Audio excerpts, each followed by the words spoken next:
Sorry for the quiet. There's supposed to be music playing in the background.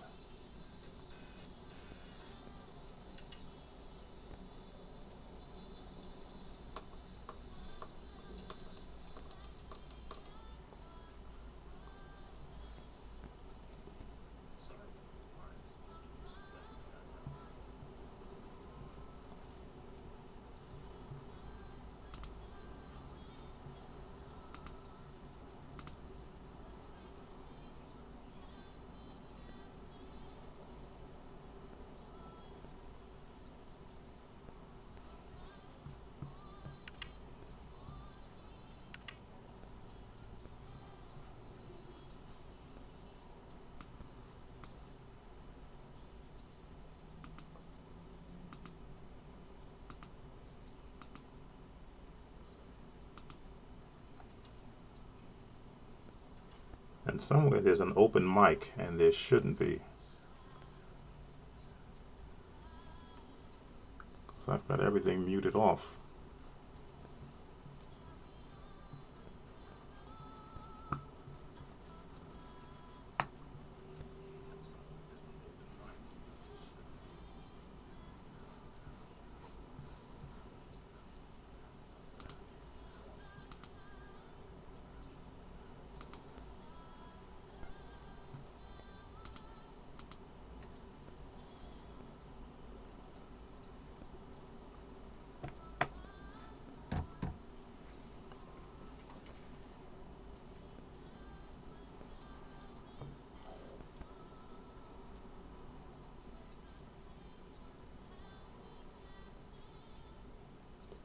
Welcome, Brian, and welcome, Mass Design. Give me a second. I'm trying to figure out what microphone is on, because they're all supposed to be muted off.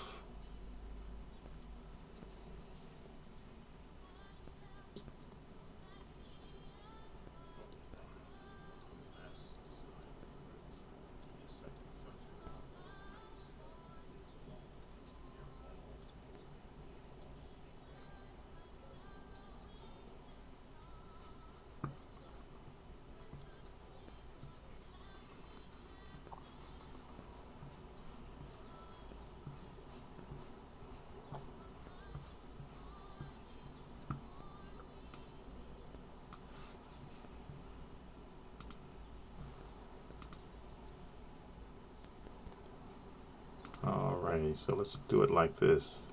Hi, Sam Tolbert, Sound of Joy Music Services. You know, they say that the best laid plans of mice and men, something always goes wrong, and I had everything set up. And now I'm looking at my Ecamm setup, and there's a prompt that disappeared where my sound was coming through. I wanted you to hear the latest production from my AI company. In fact, I still don't know where the how the mic is talking, because it is not supposed to be. Wait a minute, let's see. Ah, there it is. Okay, that's different. I had a different device selected for the audio. Now I'm on the device which I'm supposed to be on. I have so much stuff hooked up here. I'm in Studio B, and for the very first time, the fans came on my M4, which means I was overheating it by all the things I was giving it to do. So I'm now beginning to find limitations in the Apple M4 base model, but with 512. Apparently, I'm overdriving it with all the stuff I have in here, but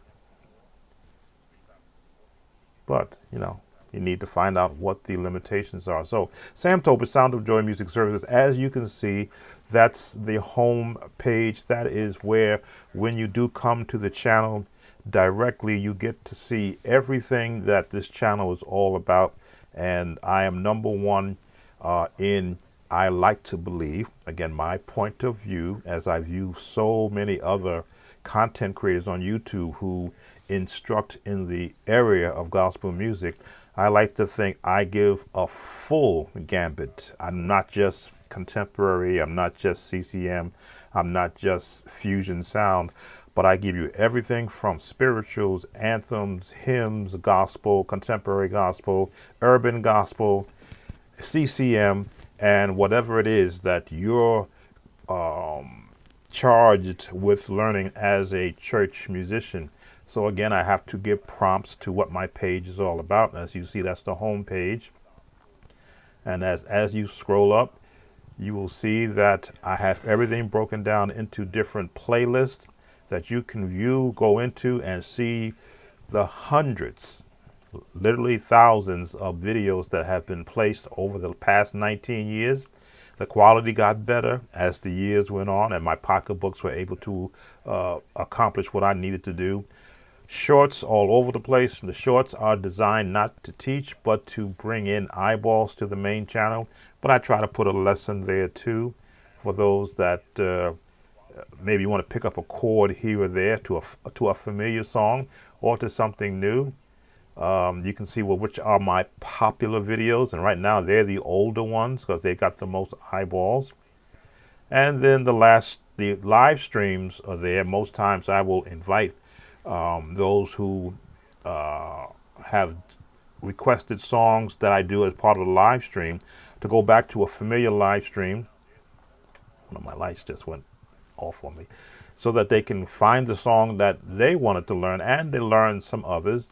And then the viewer request page, where when time permits, because as you can see, I'm a very busy content creator, not just in YouTube, but in what we want to call, I call it virtual singer arena, where I want to have, and I do have now, a stable of virtual singers that I'm able to create songs from past, present, and future and present it. Some might say that, I don't remember his first name. It was a gentleman called Timberland. I was just watching a talk about his endeavor to create the first, what do they call it? A singer. I think that's what it was, an A singer. Whatever it is, a avatar that he's going to create music for expressively versus having a live person to produce. So I'm kind of in that realm, in that I am not producing a singer, but I'm producing music using the technology that that companies have been basically racing each other for. I settled on the company called Dreamtronics, Dream Dreamtonics. That's it. I keep putting the R in there, where I do have a playlist for them where I document my journey using this software, and you get to see everything that I've created and how I went about creating it, so that should you endeavor to write your own songs, but like me, don't have access or the availability of an actual singer, you can actually create that idea in your head using software, do the music. You don't have to have a DAW. This is an actual standalone program. So I've shown videos where I created the song and played along with it, matching it up and timing it up to the metronome that's built into it, and let you see that there is no excuse today if you want to expand upon your creativity as a church musician or musician in general. You're not hindered by what you can't do. The question becomes, why aren't you doing what you can? Yes, you do have to put some time into it. I hopefully have been able to, through my trial and error and demonstrating it, give an insight as to how you can speed up the process. The latest song I did, which I wanted to share, is one which my cousin's wife wrote her first book and published it on Amazon, called From My Morning to My Morning. And when it was announced in our group chat, I said, gee, that's a song title. Let me create a song, which is what I wanted you to hear. I could probably pull it up, and you can see what I did. Now that I am immersing myself in Logic Pro, because the software that I'm using has some features in it that are not found in the other programs that I have, digital audio workstation programs that I have. So I'm creating songs here in Studio B in one day and having a ball doing it. So I want you to be able to hear that if you haven't already heard it on the in the shorts. And I actually did an actual Spanish version of it also, to be able to now begin to look at branching off using software into a larger listening audience and viewing audience too, because I do want to be able to share the process. Let's see if I can pull up that song. Again, I'm giving others a chance to come in before we start with the viewer request that we have. So let's see if I can pull up. Oh, I've got to do this. Don't forget to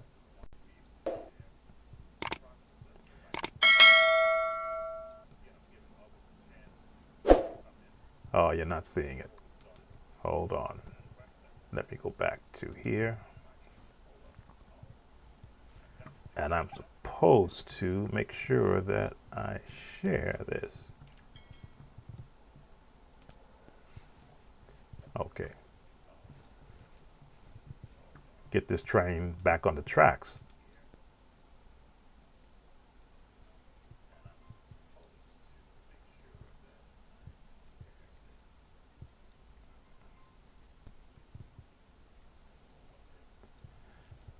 And you probably can't hear it because I don't see it being fed over. All right, I'm gonna have to go back into the software. I may have to restart the software in order for it to give you that presentation I had there. Okay, that's back. Got so many things. I got two monitors that I'm looking at. So I wanted you to be able to hear what can be done. I've got my iPhone monitoring my volume, so if I drop off, I want to know that I dropped off. Let's see if I could pull up the production that I did in one day, basically part of the day of one day, and then finish it off the next day. So I'll say 24 hours in total. Let's choose the file. Where did we send it to? I'm always sending my files to different places. Okay, we should be where are you? Movies. All right, let's see if this plays.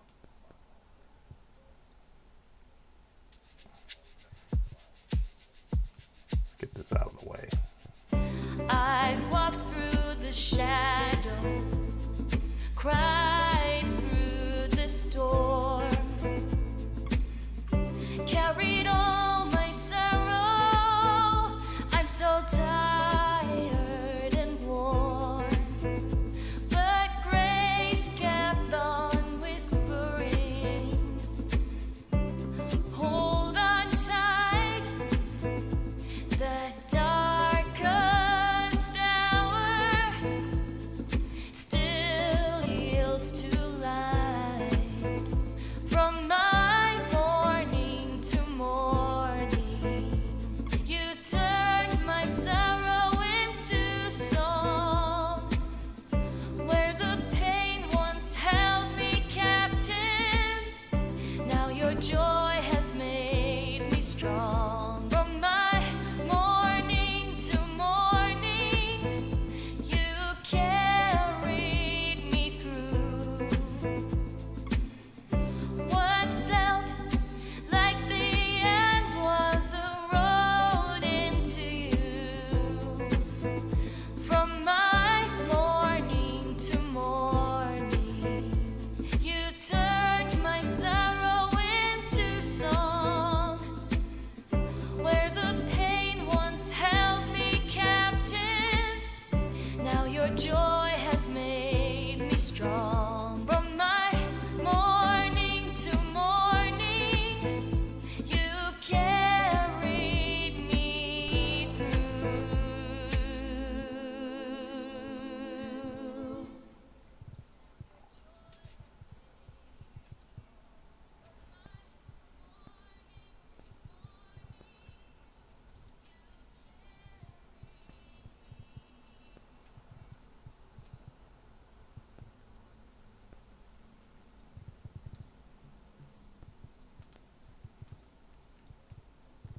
All right, so what you're getting a picture of is what is possible today to where you no longer have the limitations of creating music and creating quality music. I'll put it like that, quality. And if you can't create it, then you can always contact me and we can have a conversation. Conversations generally help to decipher or to decide exactly what you're trying to do and what is possible and where you lack. It may be in the field of what my company does here online is to create or to present a music service that will help you to realize what you want to hear. Just want to change this again. It's my OPD popping in. Whenever I start moving stuff, I got to put it back to where I wanted it to be so it represents what I want to represent. Okay, I think I got it right now. Can't cover up everything. Welcome, Gavin, from Jamaica. I have to write some music with the Caribbean sound. I did Blessed Assurance once with a Caribbean tune. Again, I'm branching out a lot of my music into different genres. Okay, so let's get to our viewer requests. These are for those who do visit my channel. I do appreciate when you do come and then leave a comment. That means that you are either enjoying what I'm representing or you want to be able to pick my brain musically. So I give that opportunity to all those who come to the channel. I try to make it 99.9% gospel related and to a song that is related for you to learn for your particular ministry where you find yourself. I do get songs outside of the gospel realm. I take them with the purpose of if they're the same chords you hear in gospel music, then it's only the song title and the lyrics that's the difference. But the presentation of the song. Dimitri, how you doing? The presentation of the song is the same. And what I look to do is to instruct in the concepts that I show on this channel, where if you apply scales, chords, and progressions, there's no song you cannot hear and then learn to play immediately. So let's go to our viewer request. I got so many pages open here. Here we go. I think this should be the viewer request page. There we go. And these are the viewer requests. And let's go back in time from when we had the last one. Let's see, 10 days ago. Let me bring that up.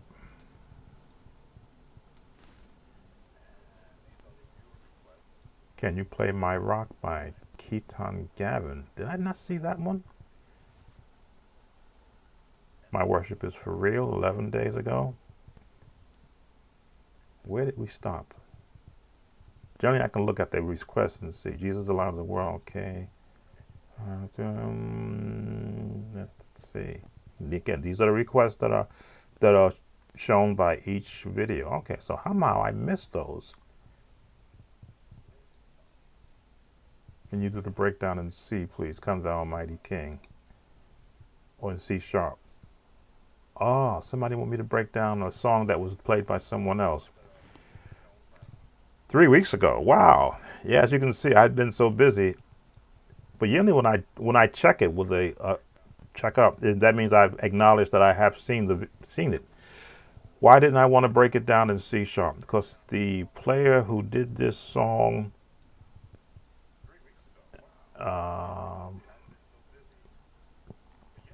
he did do it in C sharp. Oh, they want me to break the song down.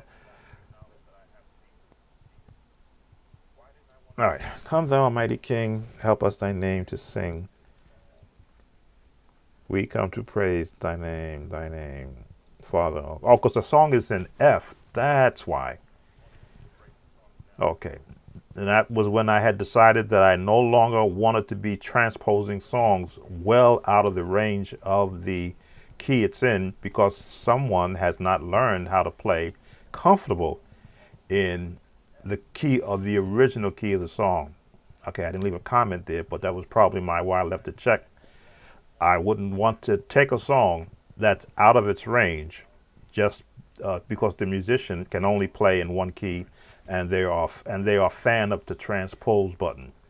Because the minute you change a song, from my standpoint, I'm just speaking as an actual creator of music himself.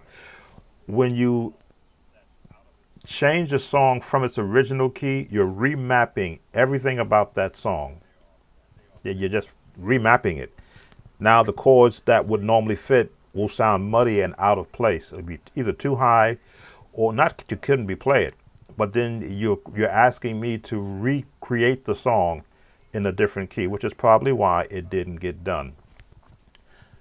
In fact, let's demonstrate that because this viewer might come in or watch it. So let's switch our scene.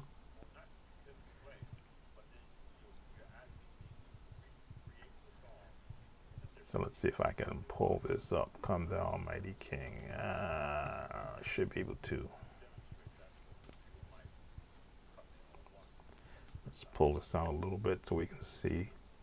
And again, I'm not trying to out this person, but I want to give context into what I'm requested to do, in that if you adhere to what I'm showing in my in all of the lessons that I have on this channel, then you could do this on yourself.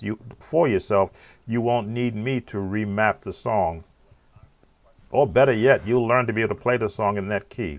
So let's see if we can pull that up. Where is that now? Come thou Almighty King. Why am I not seeing it here?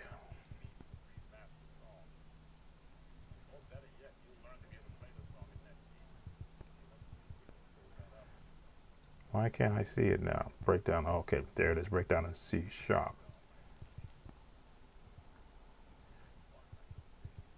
Okay, let's bring it up to where it's at. All right, so they want me to break down Come Thou Almighty King, which was in F in the key of C. If you're going to learn a song the correct way, you always want to learn it in the key it's in. It's in the key of F. Let's make sure that our sound is going through, because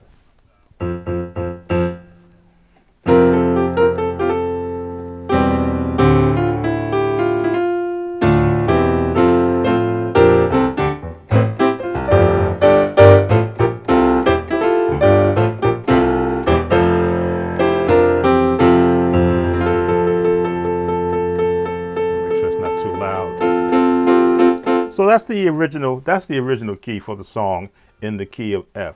So to change this, I'd have to go, let me see.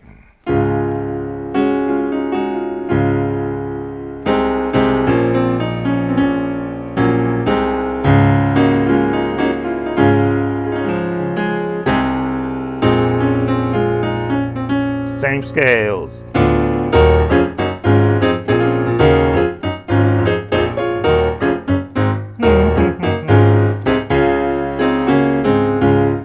So again, scales. Once I hear where the scales are, I can hear the melody of the song. Once I hear the melody of the song, I can apply the chords that go with the song.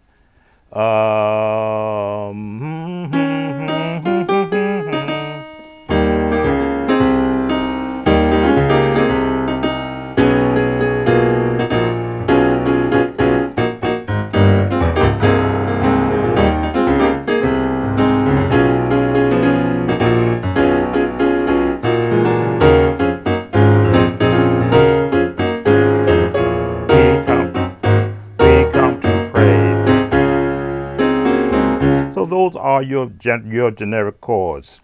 Come thou Almighty King, help us thy name to sing.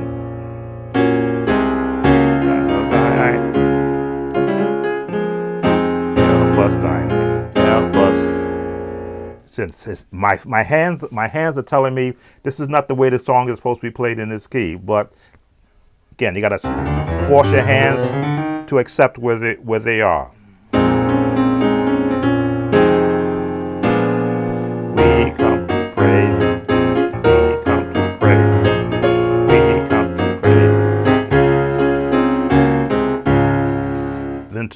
flat, Father, oh glorious, over all victorious, come and reign over us, come and reign glorious, over all victorious, come and reign over us, come and reign over us. We come to praise, we come to praise, we come to praise thy name. And then thy name,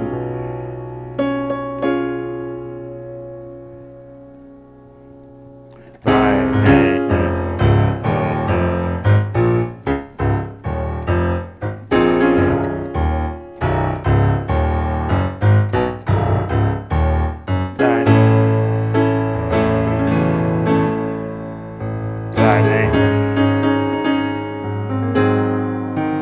thy name,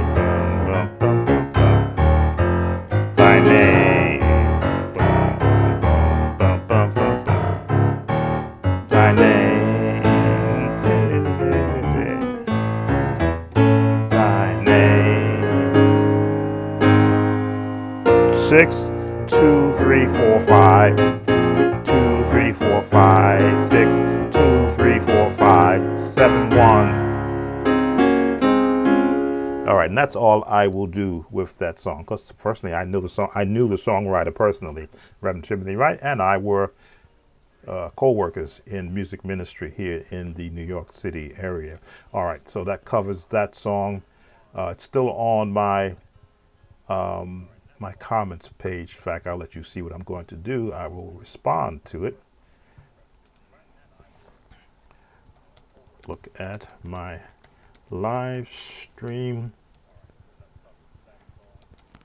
Today I covered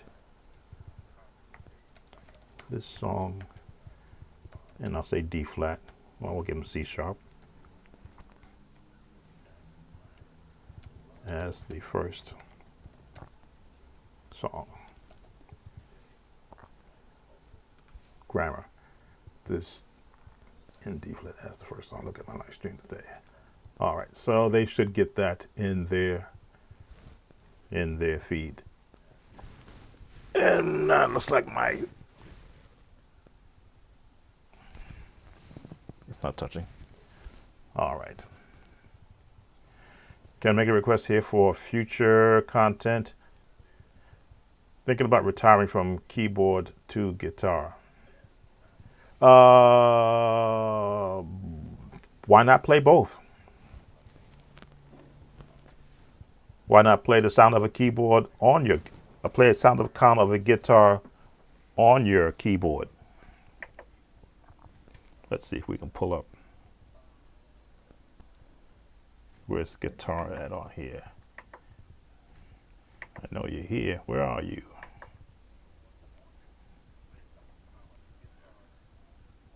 Oh, there it is. One just popped through. Where are you? I just saw you pop up. This is the Korg Chromes. So it's not my normal keyboard where I know where everything is. I have to search on this one. Because my father tried to get me to play guitar when I was a youngster, and I hated it. Because I hear chords all over the range, and the first of all, playing the strings was difficult for my hands; they hurt, and I could not play what I wanted to hear on the guitar. But it didn't mean I did not learn the basics of it. Why can't I pull up a guitar? All right, I'm gonna have to go into the different banks. All right, where's guitar at?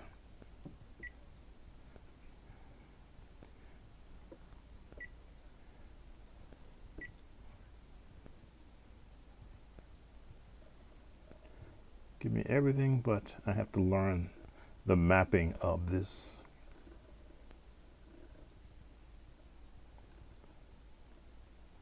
Brass French horn. Each one of these banks has its own mapping.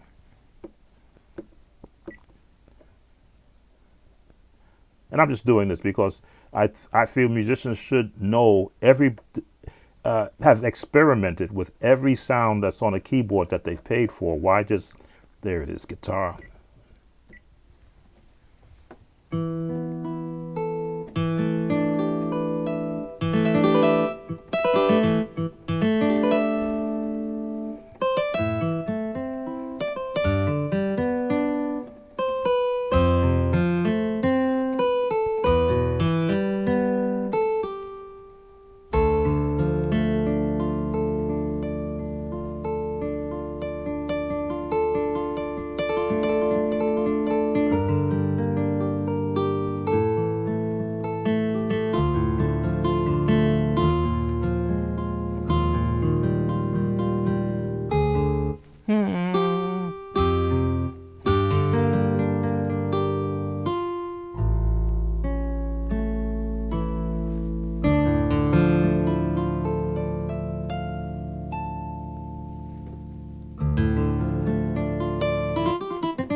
So I always say, why not do both?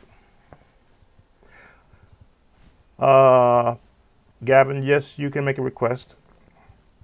But if it will be really future content, then put it on a video. This way, as you can see, it stays on my comment page. Otherwise, if it's done in the live streaming, well, generally what I'll do is I'll copy it and then paste it into a note file so I don't forget it.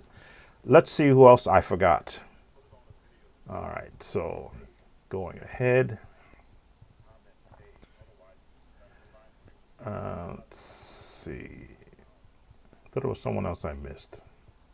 I had 3 weeks on it.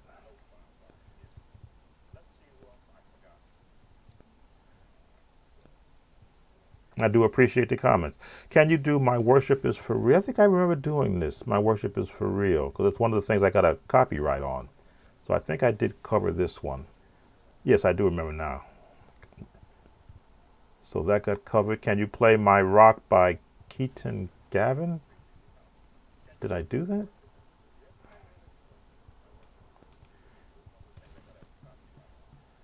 Let's pull up.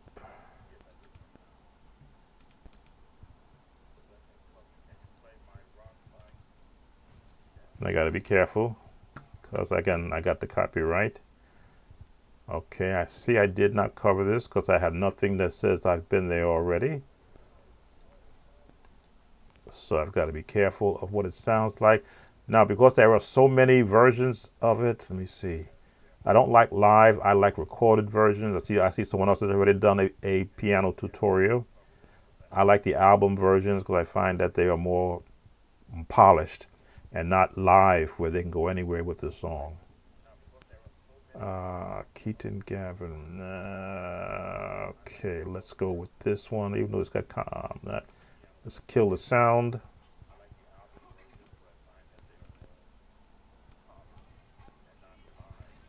Okay, so I don't think you're hearing the sound from it.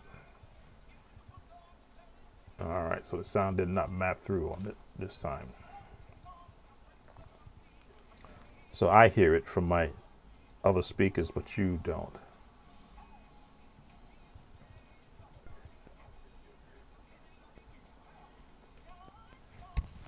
Let me mute this mic so I turn up my volume so I can hear it over here.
Okay, it's a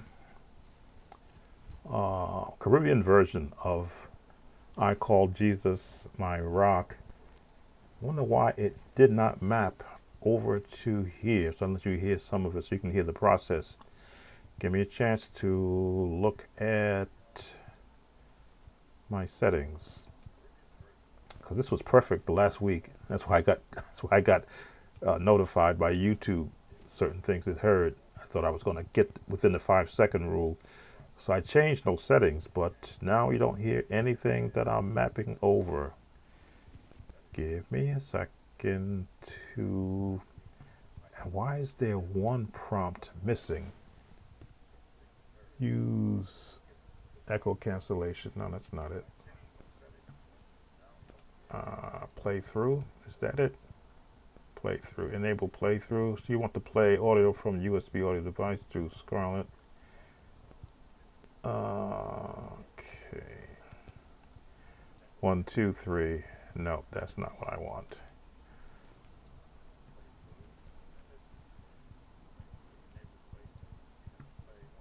I'm looking to see what changed from last week.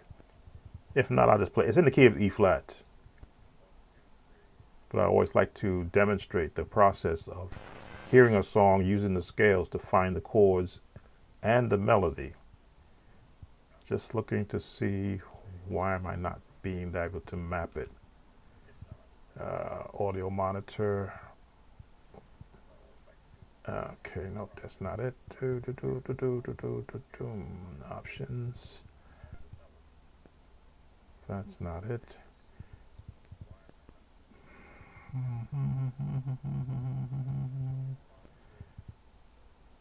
That's not it. Source. That's not it. Okay, apparently we are not going to get the sound playing through.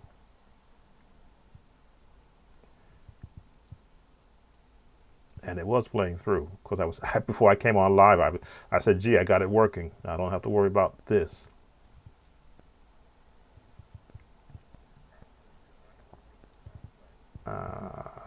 Just look in the preference. Speakers.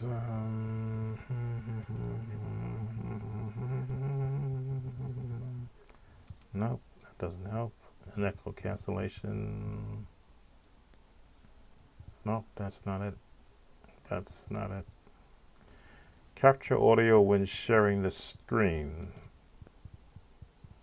Okay, that's turned on. This is all the backdoor stuff, the backroom stuff. Mute movie sound on speakers, system output mix.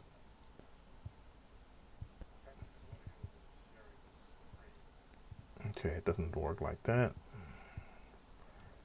All right, so it's not going to happen. I'm going to have to go back and figure this out. So, how many are still here? I believe we have 4 still in the room. Thank you for spending some time with me this afternoon. I call him Jesus my rock. Let me listen to it again. You can't hear it, but maybe that's good. This way I don't get a copyright. Let me picture the song.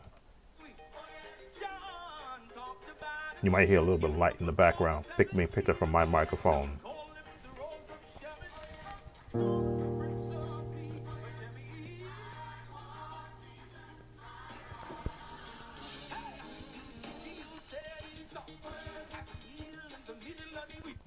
In fact, I should be able to send this directly to my headphones, even if you can't hear it. Oh, okay.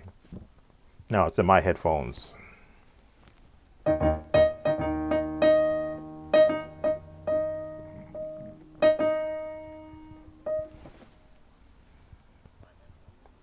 All right, so this is what I'm hearing in the song. E flat.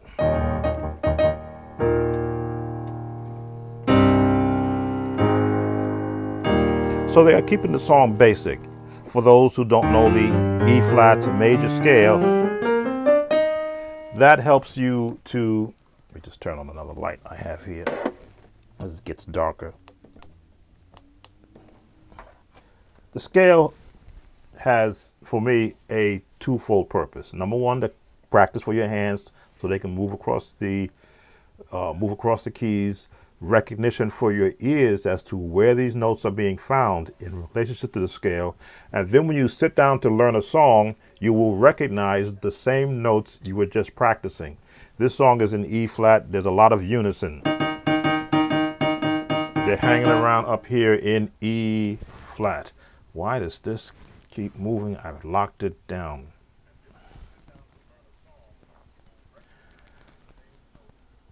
So now I'm searching for the chords. So I'm hearing a lot of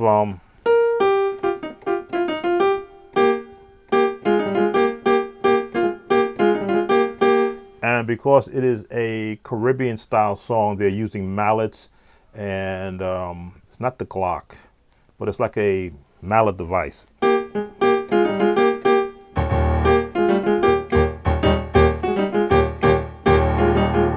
And these notes are in the scale, so they become easier to hear once you know what scale you're working in. Let's go a little further.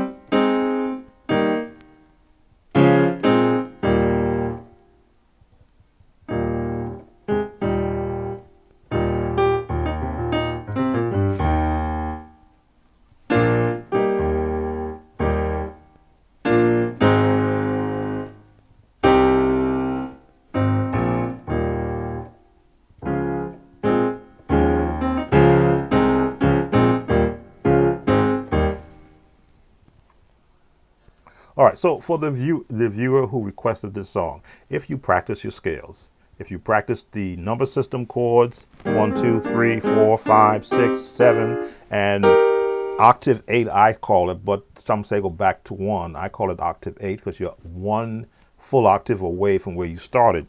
This song is basically the number system chords. And I just hit the stand that holds this. This is very gingerly. That's why it keeps moving on me. So you're going to be in the 1. You're going to be singing 5, 1, then 6, 4, then I call for Jesus my rock. And then the passing tones, they're going to go to the flats 7, which is the E flat, and then to the 4, and then to the 1. So those are the bass chords. The rest of it is how they are attacking it. And basically the music is just, it's not gospel, I'll put it like that. It is somewhat whimsical. No. That's what it's doing. You can't hear it because I can't map the sound into the stream. Let's hear if there's anything different.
Excuse me.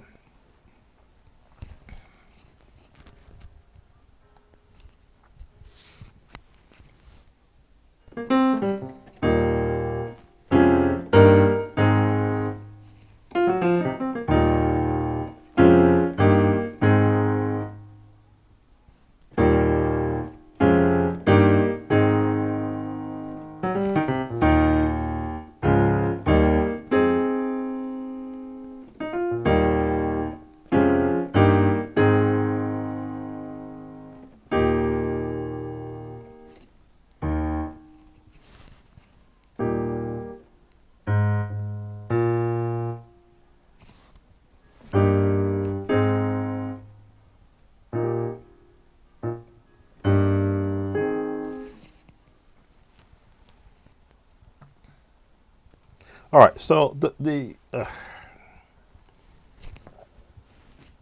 if this is a Sunday morning song, there's a lot of whimsical music being played. They're walking up.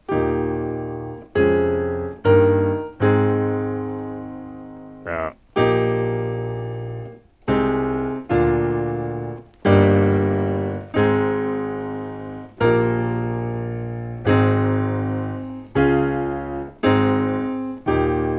so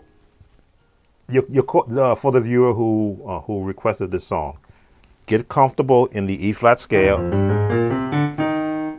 Your bass chords, the major one, the 4, the 6, the flat 6, or the E flat or D flat C sharp, to the 4 and to the 1. Now, when they're doing a lot of the music, if you're trying to keep up with what's happening in the song itself, which as you listen to it, you will hear the scales leading you to the 4. You hear a lot of the 1 to the 4, the 1 to the 4.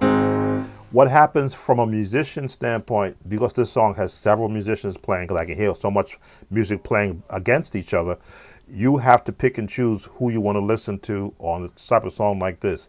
Always, the skill level is always going to be important. You can see me doing, because my skill level has a jazz run in it.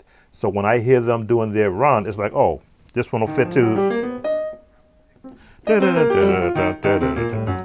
But if you're not at that skill level, because you don't practice on a consistent basis,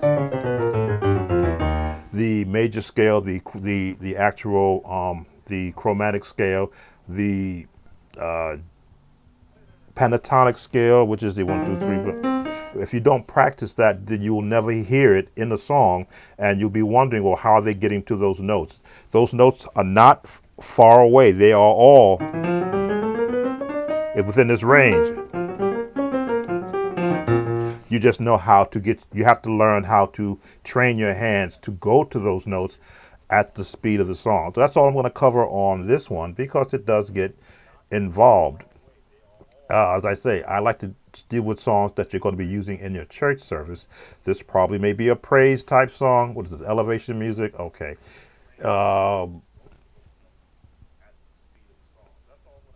They use a lot of the number system chords, and then they throw in some of the jazz feel. Again, I can't let you hear it because it does not want to map to ECAM, which it did fine last week. But you see the title right there. Let's go back to our list and let's see who's next. Can you please do a tutorial in the name of Jesus, Jesus Lifted High by Miranda Curtis in the original key. In the name of Jesus, Lifted High by Miranda Curtis. Again, this is what I like to have, the full title of the song, so that, let me pull this up so you can see. There we go. I see a different screen, and I'm always look down to monitor. Let's see what this song sounds like. Again, you always want to establish the key first before you start learning the song. All right. Let's look for what?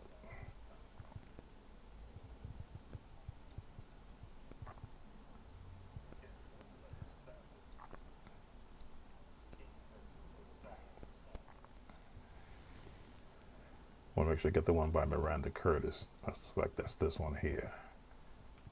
Now you can't hear it, but I can.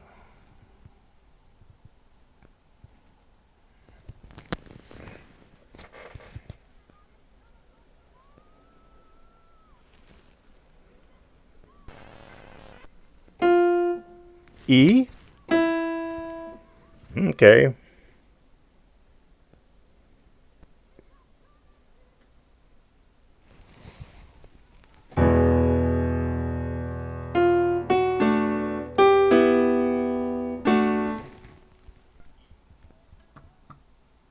All right, so E,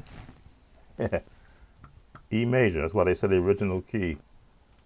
Let's change Chordy app to match E major. Just the opening of this song is, again, it's not from the gospel of my era, but I understand this. We're in this age.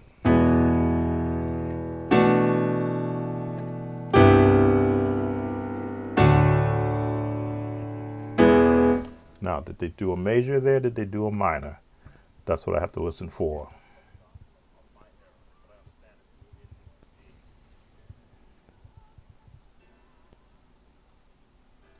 All right, minor.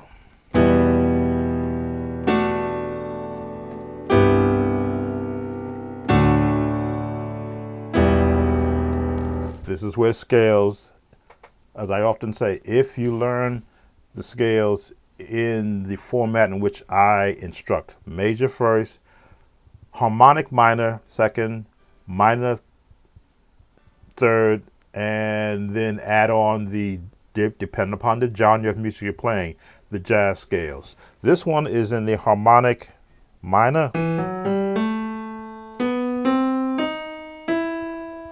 The major would be, let me see, that would be the major scale. What you want to be, what you always want to be able to do is listen for, are they playing majors or are they playing minors? The major scale will always have these notes. Let me see. One, minor. There it is. I'm thinking minor. Major, minor, there it is.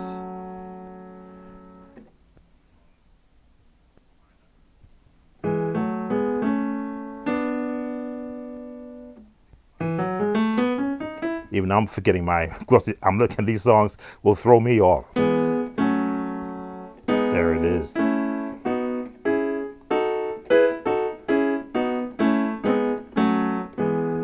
Follow the rule first, and then when the rule changes, they're not in the major, that's your major, they're in the minor.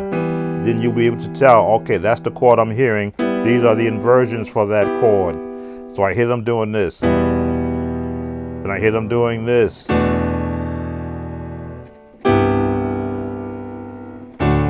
To give you that particular, again, I hate to always try to label sounds, but it's a dark sound. It's not a happy tone, but gospel music, as it embraces other genres of music, they go this way. Let's keep listening.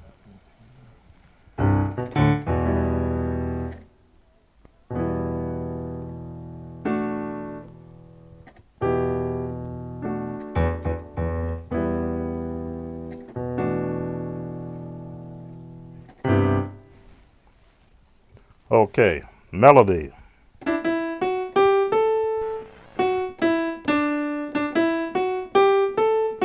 That's the melody. The name of Jesus lifted high. In. So there's your minor scale in the melody.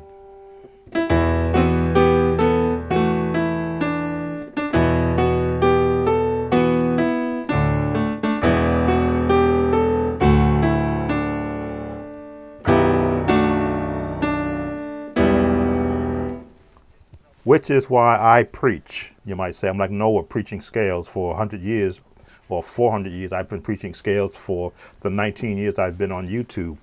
In the scales, you will find the melody of whatever song you're trying to learn. And in those scales, you will find the chords that are being used. Now, this chord is in the minor scale, but this chord is not in the minor scale, which means they are borrowing chords from another key. Why? Because it's how the songwriter scripted the song.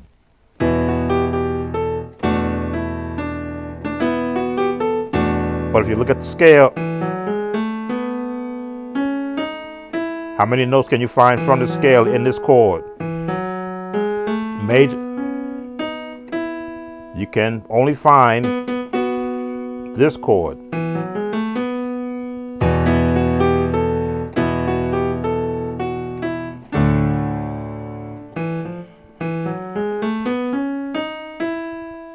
Flat 7, right? 6, 7, flat 7. So now you're finding the chords.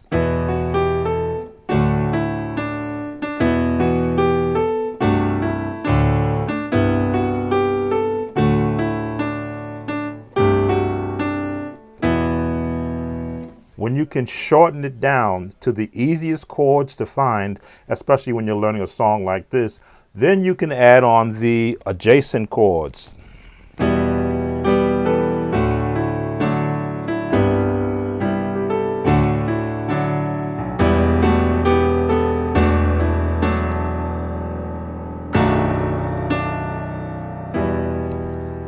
That gets you through this part of the song. Let's listen some more.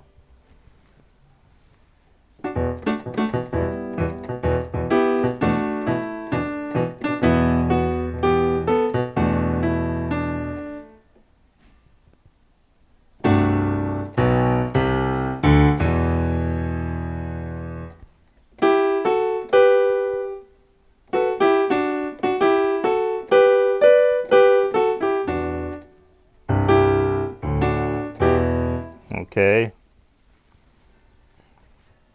Okay, so they went into two-part harmony.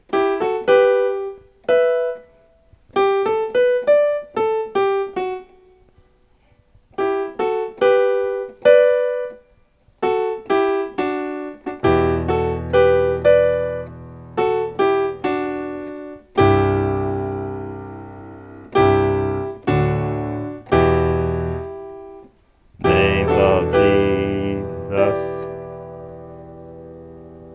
lifted high, name of Jesus. Again, these type of songs. I'm glad I'm retired. Lifted high.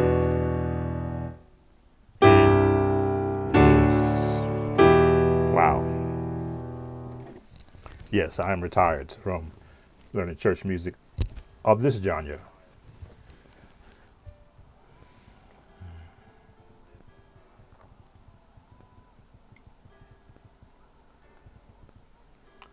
Okay, just listening on it. The same chords. The same chords. Sons and daughters shall be saved.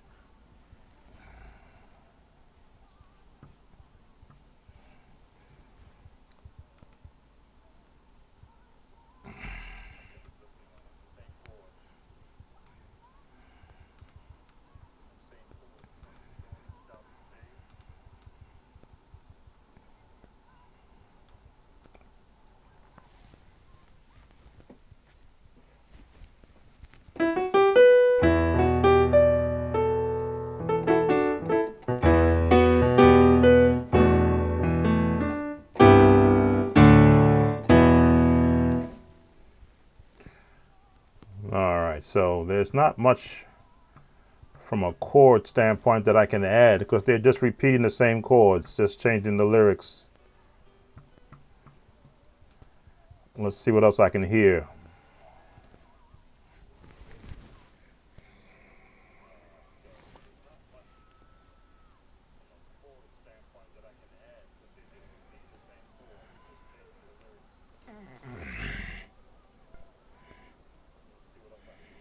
Same chords.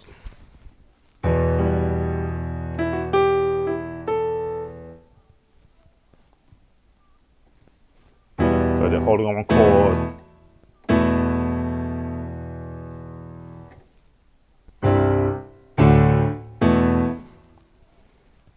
All right, same chords.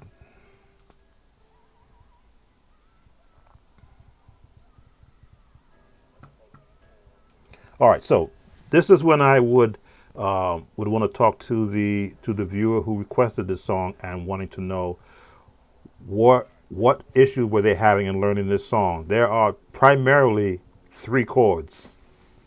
This one, this one. That's it. Those are all the chords that are being used. They're just being placed around a melody. So again, I always want to be able to know that what I am communicating to musicians on my platform is that songs are not difficult if you have a method of your practice techniques. The minute I heard the song, I heard the minor. I'm like, okay, minor. Let's see if will there be any changes in it. And I said, they're just repeating the same chords. They just have a thumping bass drum and the bass chords on the bottom. And then the musicians are just going around having a good time.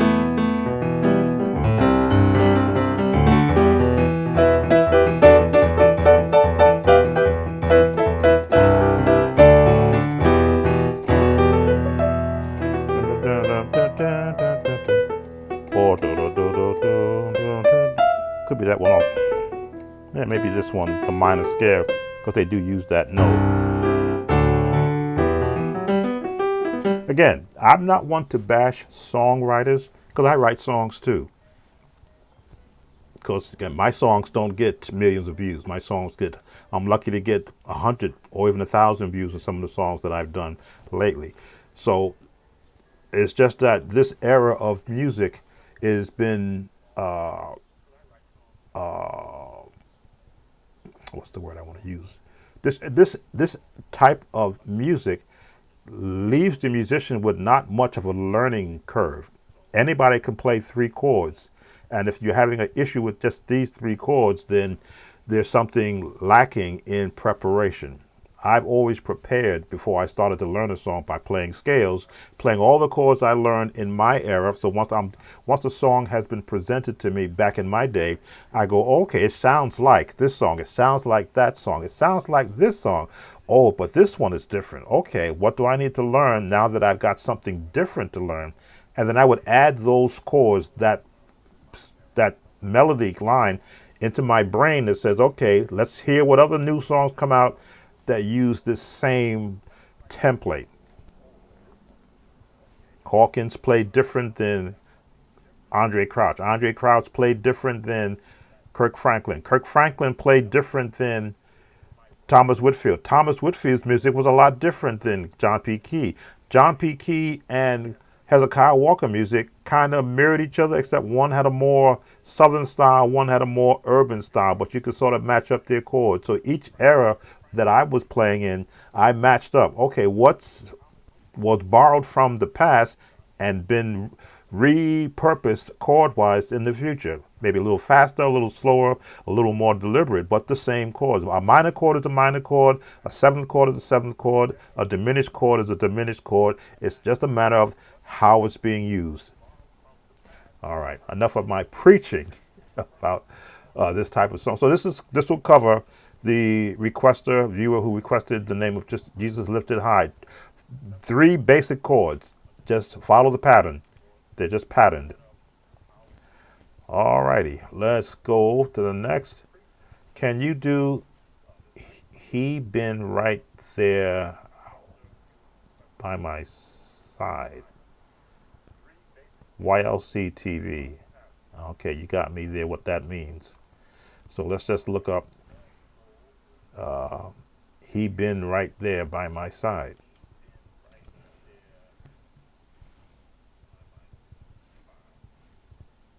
I think you can see what I highlighted.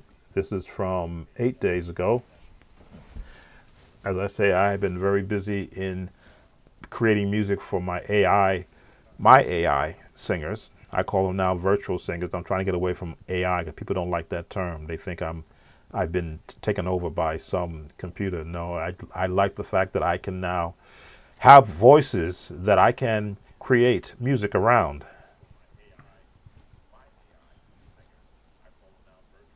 Let's pull it up a little bit so that you can see what that is. He been right there by my side. Let's see what comes up. Already I'm hearing quartet.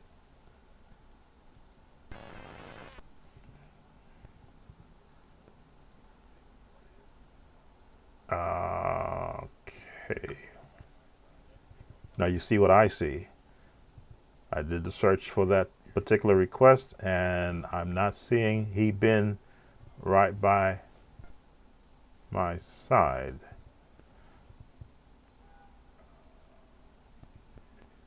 Jesus was by my side. No, that's not what they asked for. Usually when I do this and I see that I can't find the song, I'll just, oh wait, there we go. He been right there by my side. Okay, this is it. It's a television. Okay, you can't hear this. It's a television.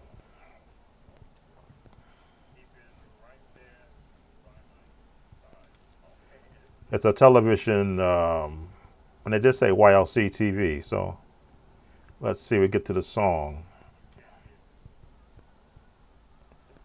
All right, let's see if we can hear it.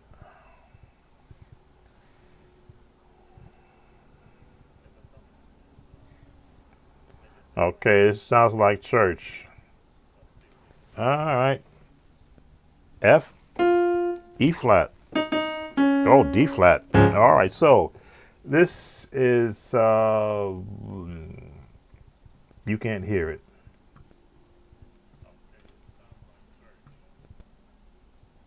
I got to figure out how I'm going to map this in key of D flat.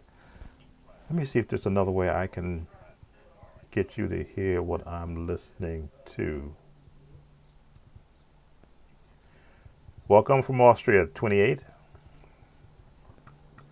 Having issues getting Ecamm to stream my sound. It was fine last week. Give me a chance to, that's right, it wouldn't stream it from OBS either. That's why you couldn't hear the music when it was playing. But something disappeared. Let me look at this. Let me just do this real quick and see what.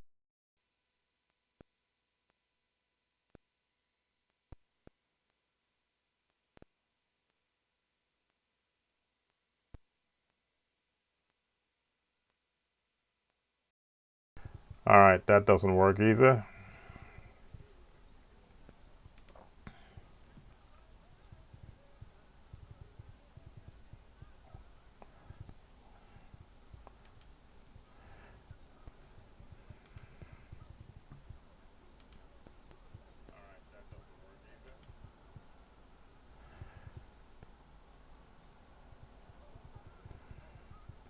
All right, so you don't hear it.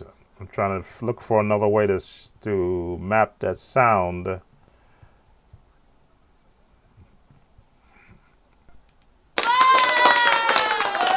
Yeah, you can hear that.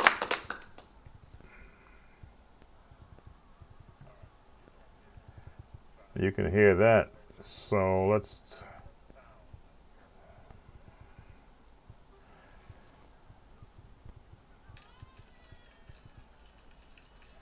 I'm just looking at all the different prompts I have for routing music. All right, so in listening to the song, they're taking a church praise, old school church praise. He's been right there by my side, doing it in the key of A flat. I think you see it saying, if I move this up, Spirit of Truth having old church. I mean, you can hear it going through because I don't see it going through.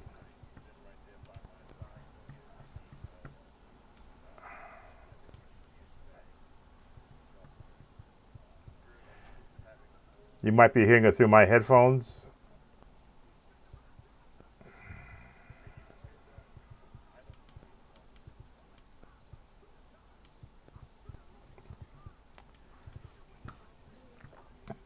All right, so I can stop this because I know what they are, what these chords are. Again, D flat is where the song is,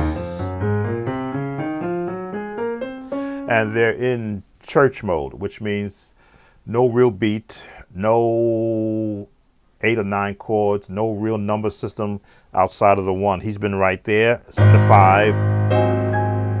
He's been right there by the 1 side with a 7. He's been right there by 6.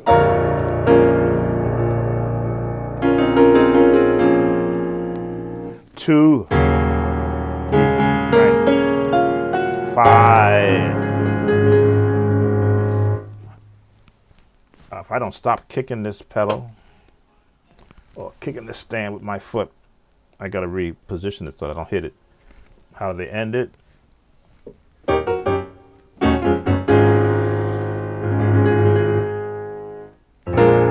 6.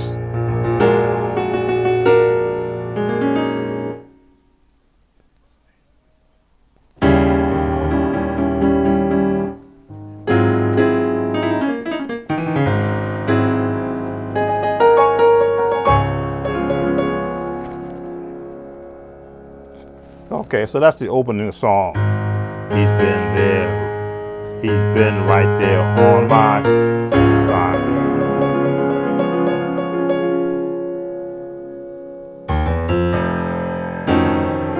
Turn chord. He's been been right. 6. Flat 6. He's been right there on the 5. Really, it's a 1 chord, but that's the 5. 1, 2, 3, 4, 5 to the 6. Again, this chord.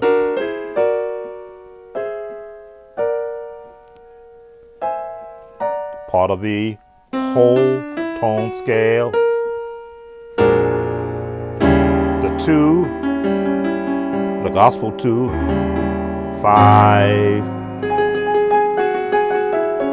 1. All right, so that's going to get you through the first part of the song. Let's hear what's coming up because it looks like it's going to change.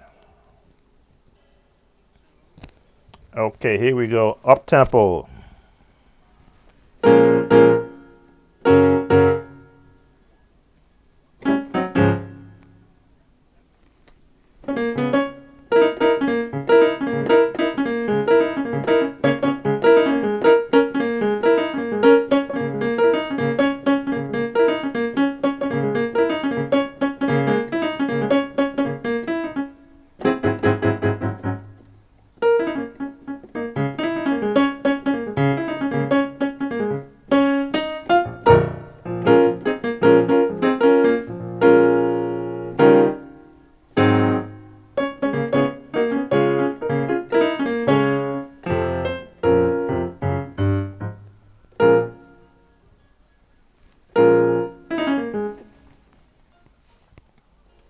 All right, so they're going through a medley of songs.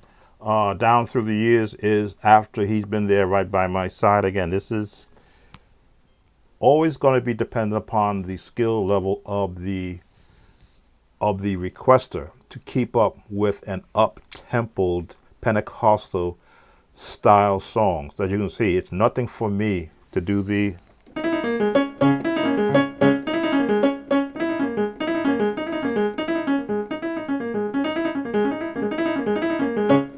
and you can only get there by doing this. That is the only way to get that speed level of your fingers, is to exercise them. Not just going up, but going back down also. Because then you'll be able to have both hands help or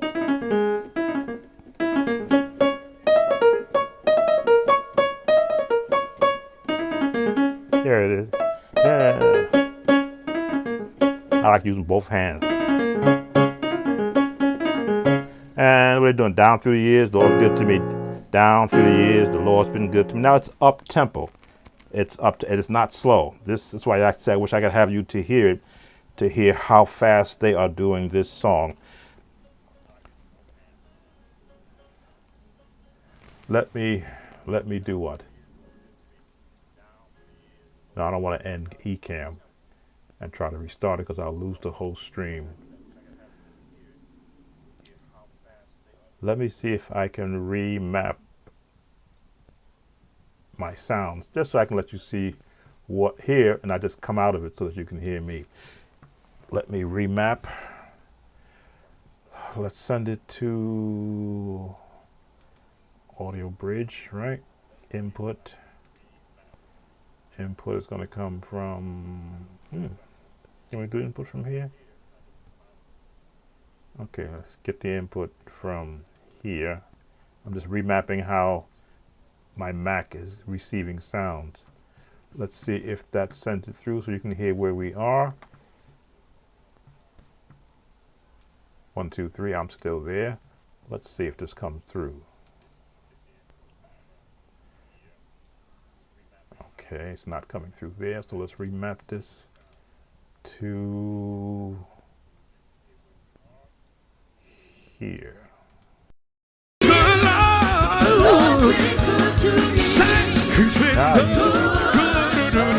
Yes, she has. One more time, come on.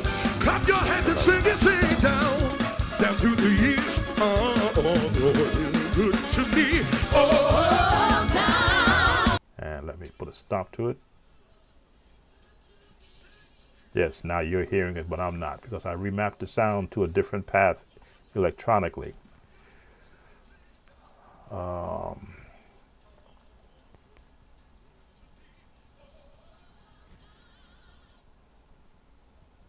Okay, so you hear what's happening from right there. That's the speed of the song right now, but I can't hear it because I had to remap it through the system away from my headphones so that you can hear it.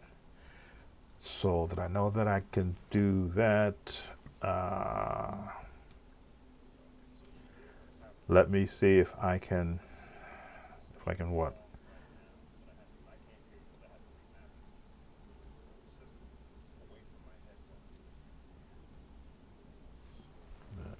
If I push this button here, what happens? Can I hear it now if I do that? Yes, she has. No, I can't hear it. You know, this is what this program needs, is to have multiple ways of being able to hear sound and not just one.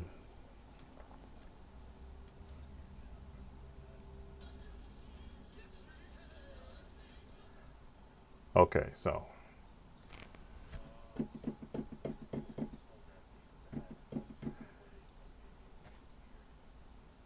because you can't hear my keyboard now that I rerouted the sound. But that's the speed of the song. That's how fast it is going. And if the skill set of the requester is not of this speed level, you'll never get comfortable playing it because it's up tempo and it is relentless. You can't take a break. Let me try. Let me try this.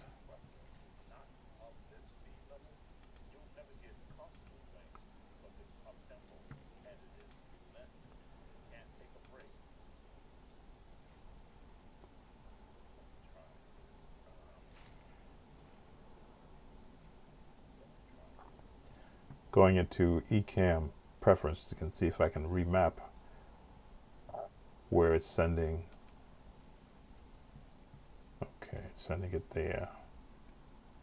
But if it doesn't send it there, I won't hear it. Okay. So let me go into here. And let's remap my output to here and input from here. All right, I may be able to hear now.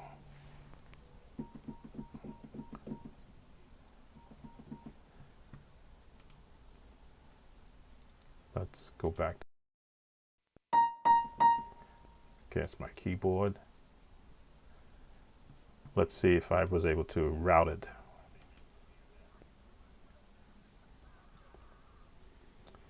All right. So you're not going to be able to hear it I maybe have to restart Ecan, which I'm not going to do. But you got a taste of what it's doing. So let me hear what else the song is doing. Because the chords, again, you've got to have the basics. Down through the Lord's been good to me. Down through the years, the Lord's been good to me. 5. Down through the years, the Lord's been good. The Lord's been good to 4. The Lord's been 6 to be good to me. Bum, bum, bum, bum. Turn, but at a high tempo. So let's hear what other songs are coming up.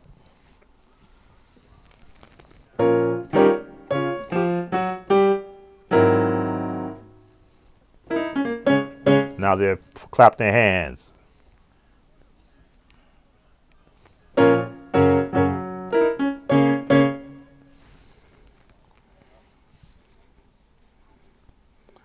All right, commercials. Gotta have those.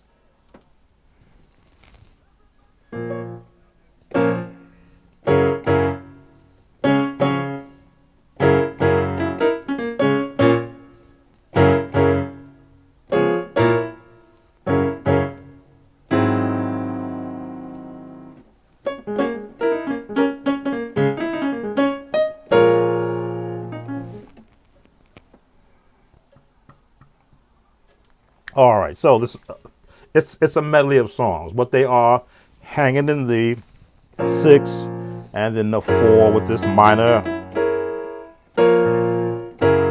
and up tempo. Let's see what other songs they're doing, because the chords up right now are the same. Same chords, same chords. So they hang.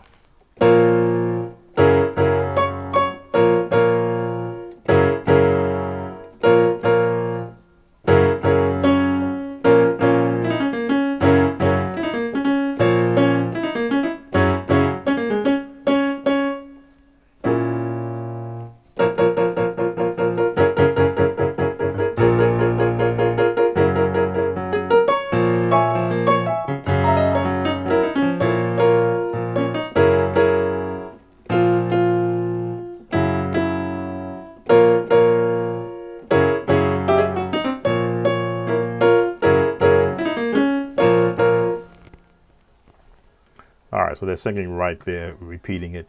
I don't think there's anything more to show on this song.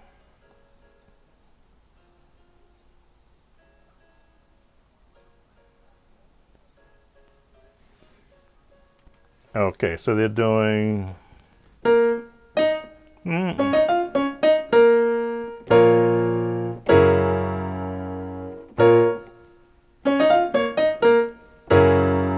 If you want to do that run, which again, major scale.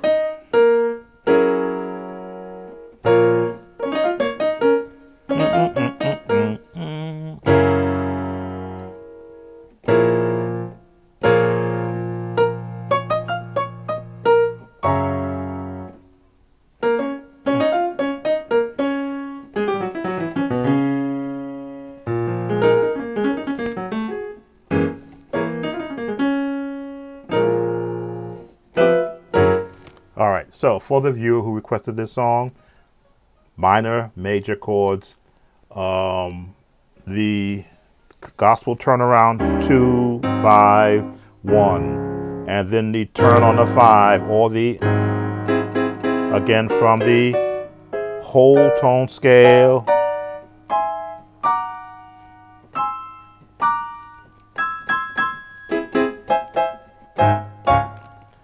Turns you back to the 6th chord. All right, back to our list. Southern Straight Beer. I think the request 8 days ago. Can you please do Hezekiah Walker's 99.5 in the key of C? Now, I was there when that song came out, but I have never had to learn it. There were a lot of songs that the Hezekiah Walker was putting out that I did not learn because I did not have a choir that could match his choir. Although some of the members in my choir were members in his choir. Just want to show that is the requester's request. It's in blue. Hezekiah Walker, 99.5 in the key of C, which means it's not it's not in the key of C. I'm trying to remember in my head what it sounds like. Lord, I'm running, trying to make 199.5 won't do. That's what I'm hearing in my head. Let's copy that. Paste it in. He wants the key of C though, so let's take off the key. 9.5. Hez Walker. There we go. Let's hear it from the album. What key it's originally in. These are the ads that run.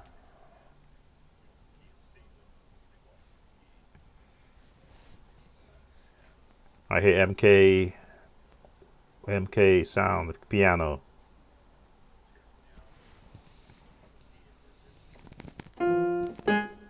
G.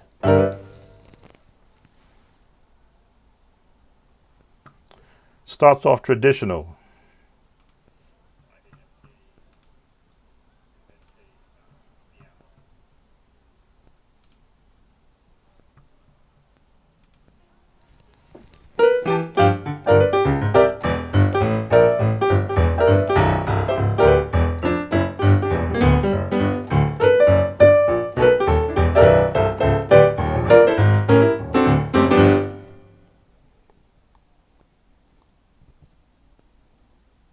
Okay, now they're doing the 99.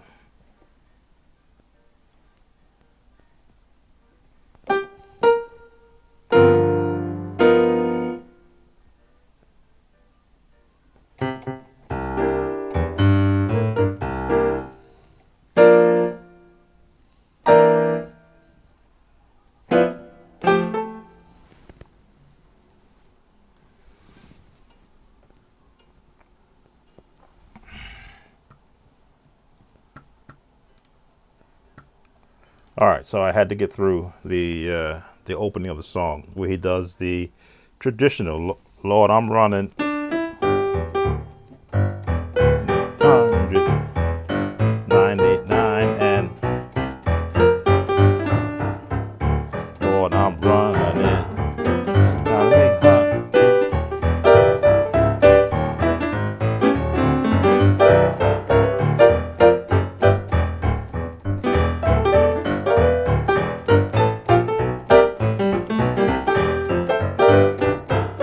So you have to have jazz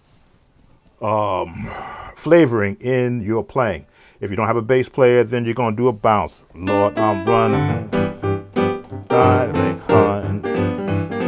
999. And yes, I do teach the gospel bounce, my version of it on this channel. Look up, do a search in the search engine for a gospel bounce, and you will get several videos teaching the style that I do from the beginning, not just the advanced portion of it, but where I find the bounce to be most effective in these type of songs. Let me remap this so you can hear what I'm doing. I should be able to do this, and then you can hear what this is because it's being sent to here. Here we go, so you can hear it.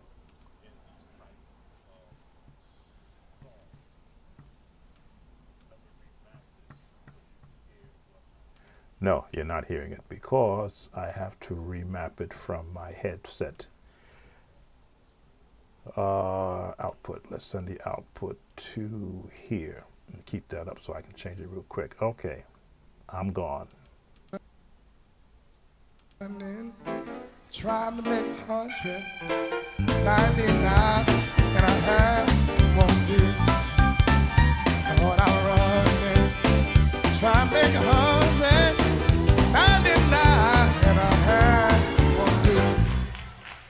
Lord, I'm running. I wrote the copyright. Trying to make 199.5.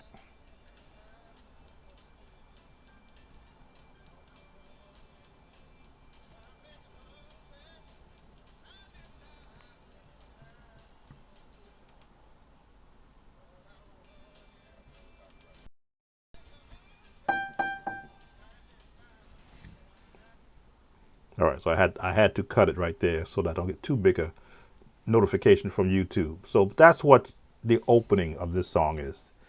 Traditional gospel, which means you've got to have a traditional gospel, how can I put it? Traditional gospel testimony service background where these type of songs are sung, and then you just apply the one, Lord, I'm running, trying to make 100.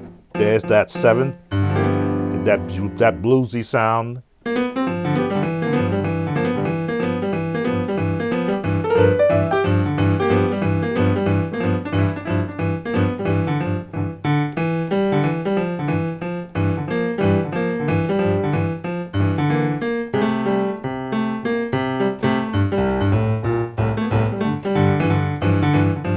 Right there in this range. Trying to make 100.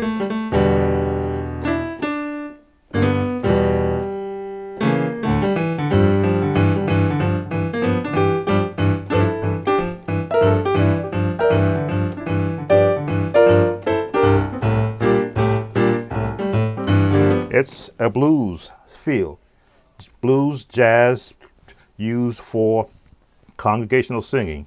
And it's just a 1, 4, 1, 6, 5, 5 with a 7, and back to the 1. Now it changes into the urban sound. And the urban sound, again, I've heard it, never had to learn it because I didn't have the vocals he had.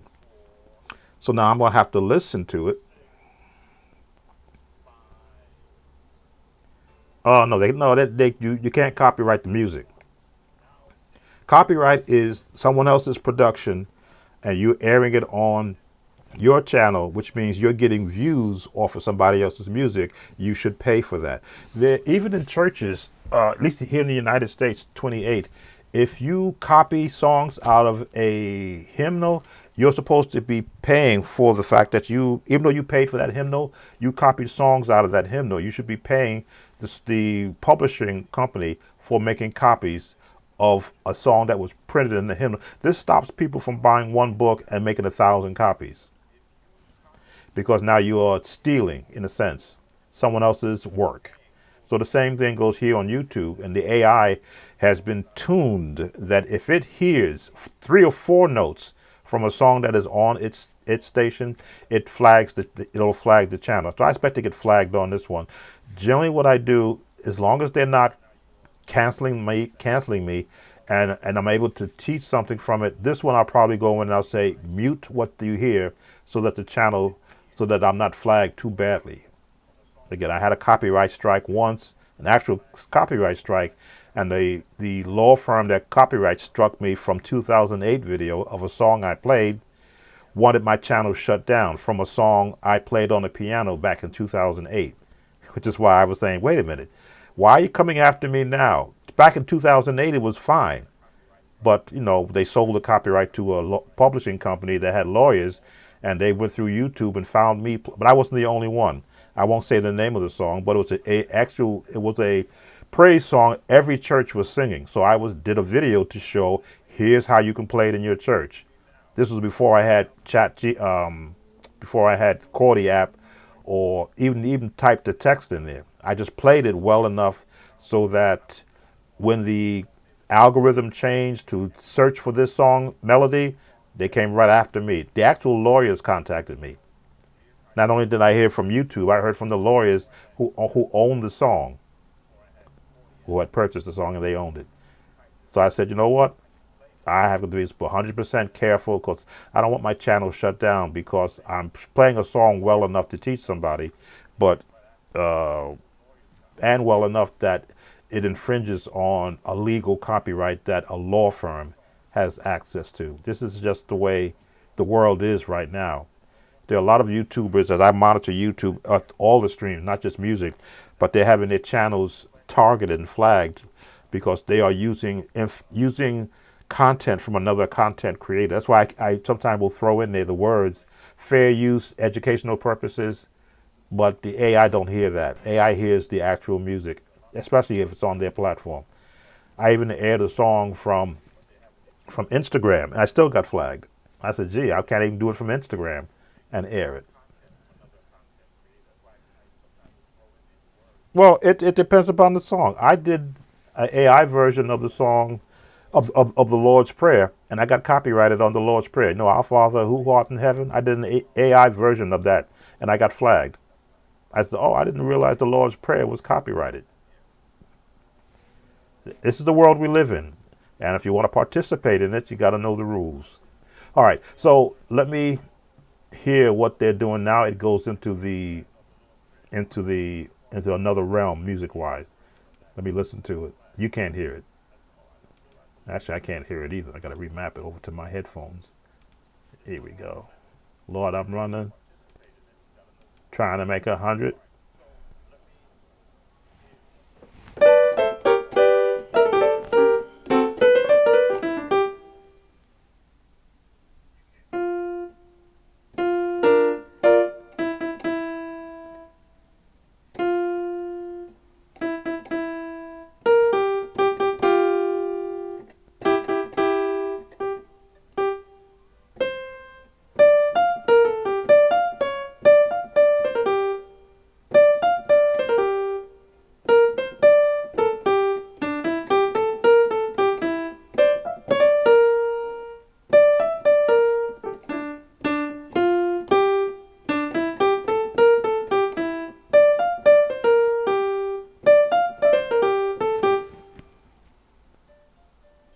All right, so when the music comes out of them, just the chords you're going to be working from, which is I'm going to call it jazz, but it's a different variation of a jazz chord. Of course, they're doing.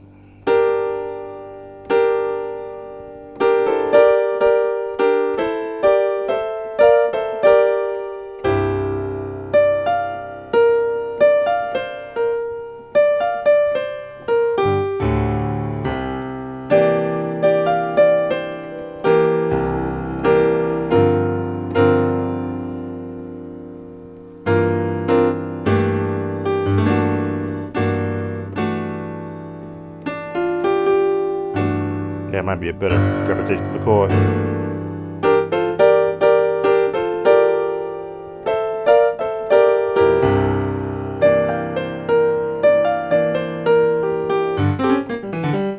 Now, I've never played this song before, but I'm listening to and using my concept of the easiest part was the opening. That's straight Pentecostal congregational songs. But now that we get into the reharmonization of chords to match a style of music, a presentation of music, this is not a Sunday morning song, which is why I sometimes question why a viewer wants me to put the song in the key of C. This key is in the key of G. This is when I say it's unfair. So this is where I stop. Let me change my point of view so that in case this viewer does come, they will understand why I am stopping.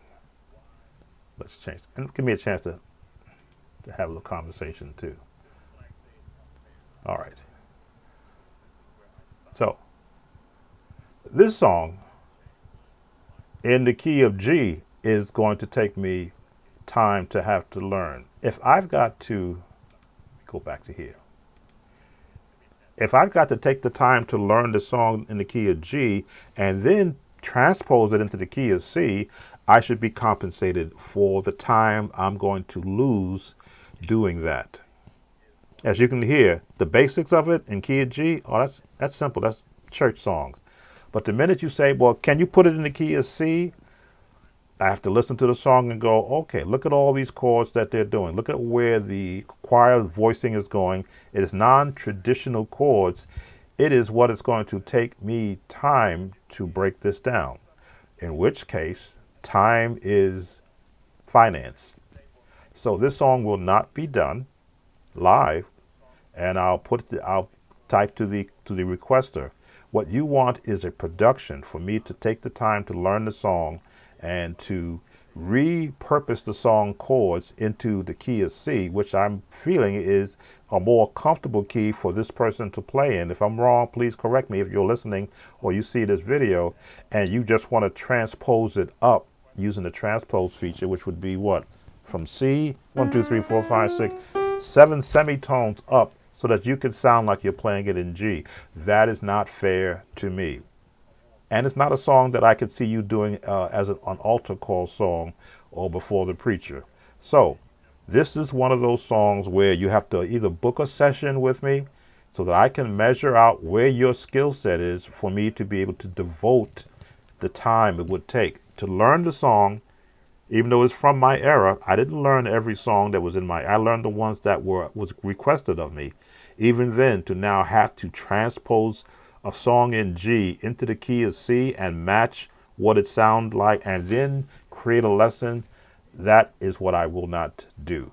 But there are plenty of other creators out there in this YouTube space. I see them every day popping up on my feed that you could perhaps go to, because I do see on my channel, when I do my analytics, I have a certain window on my analytics that says other channels your viewers watch. So I know what channels are being watched besides mine by the viewers. So I will request that you see if they're willing to learn the song from my era and then transpose it into the key of C and create a lesson. I'm not. And that's not being mean. That is being respectful of my time and my ability. That is not fair. So let's go back to the list. And let me answer this, because this viewer has actually requested songs in the past. And the same thing, can I transpose it? So again, I'm going to be polite for, hello. I looked at your request,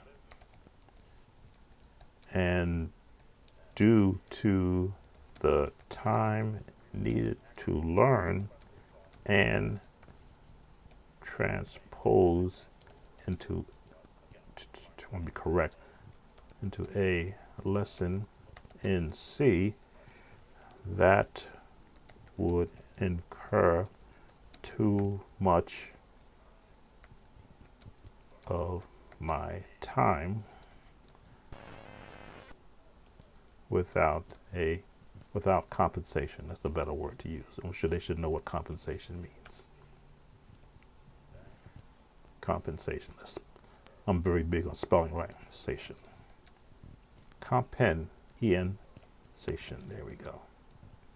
I was not an English major in school, but I was in the highest English classes. So when I spell a word incorrectly, I go back and word it out. Hello, I looked, ED, at your request, and due to the time needed to learn and transpose as a lesson in the key of C, let's get proper English, comma, that would incur too much of my time without compensation. There we go. Again, I'm very respectful to those who spend the time to come to my channel and ask me to break down a song for them. But when it's a song like this and I gotta learn it and then transpose it, yeah. Okay, here's one. It's a good one. Hi there, I love what you do. If you wouldn't mind doing a tutorial, may the work I've done speak for me in the key of C. Now that I can do, because that's a traditional song. I won't even have to look that up.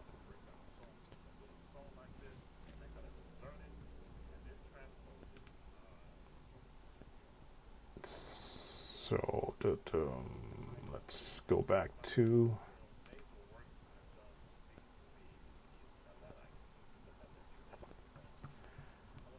let's clean up some of this.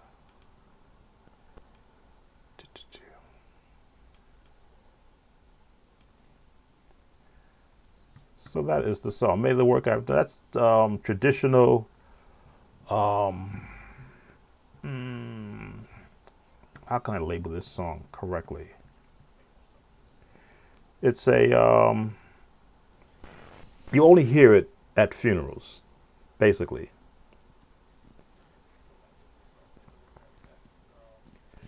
key of C. Let's turn the chord app. Be nice if I had an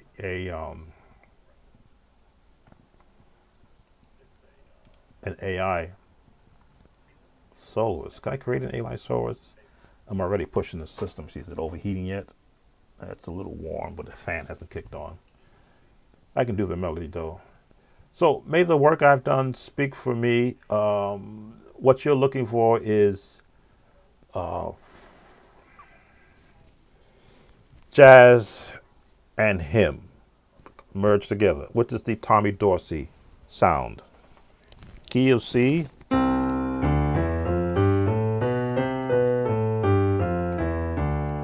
What you want to do is you want to find where the melody.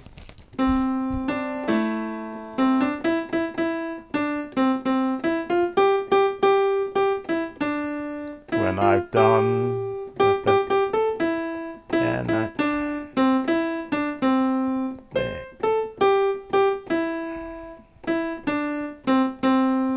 don't have my lyrics down, but I kind of know where it is. So it's in the range of this scale, which means bass chords first. May the work I've done 2, 5,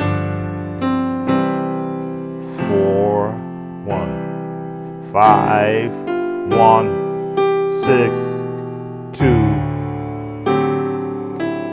5. The 1, put a 4 on it, my flat 7 on it, because it's gonna take it to the 4, 4, 2, may work 6, 2.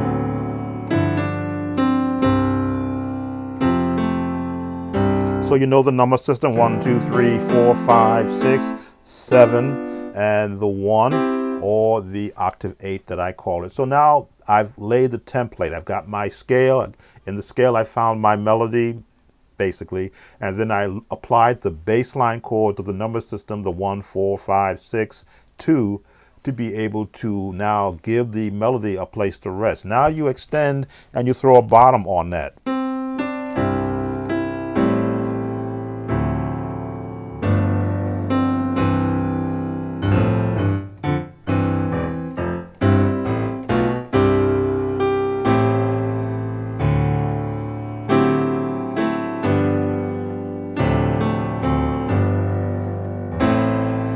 There's our 7th chord, right? 1, 2, 3, 4, 5, 6, 7.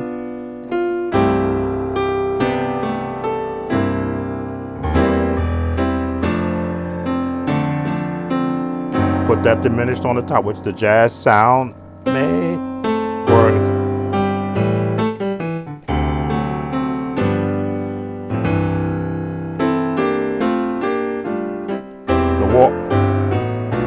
The passing chords now have a place in which they can be injected in the breaks in the song, which is generally in between the lyric changes.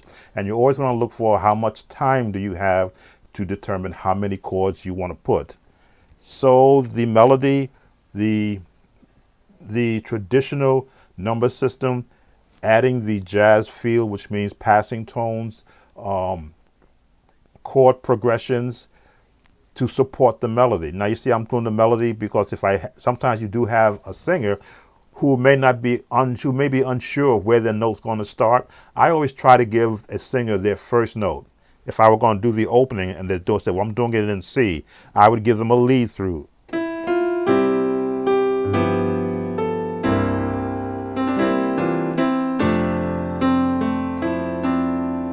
I'll give them that one. There's their note. There's the note. May the work I've done. Now I changed the key, changed the chord, because the sounds jazzy.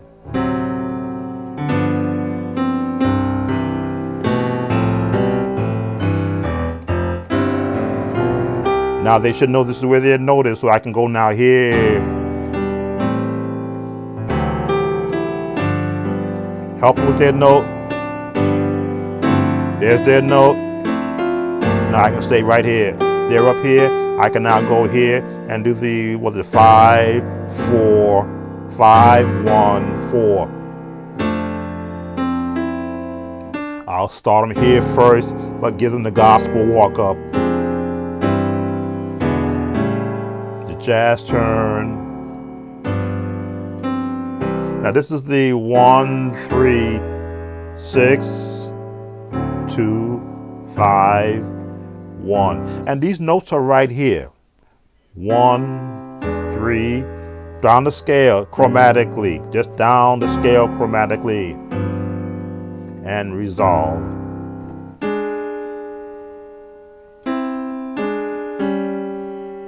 Tritone and resolve.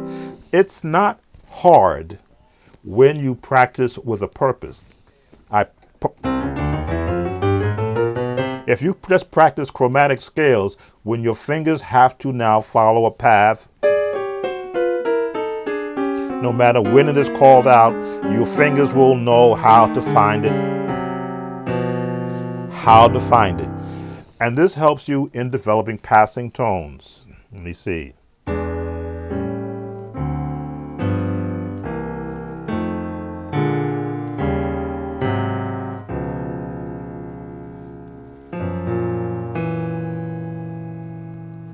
Went too far.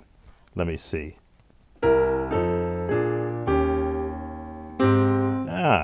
I used to practice a lot.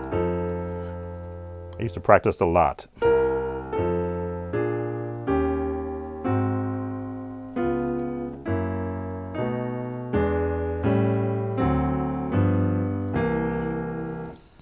Circle of fourths.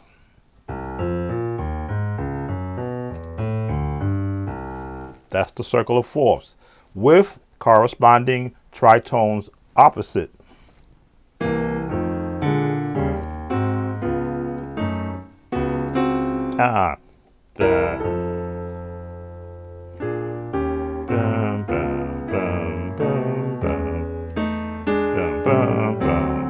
And right there.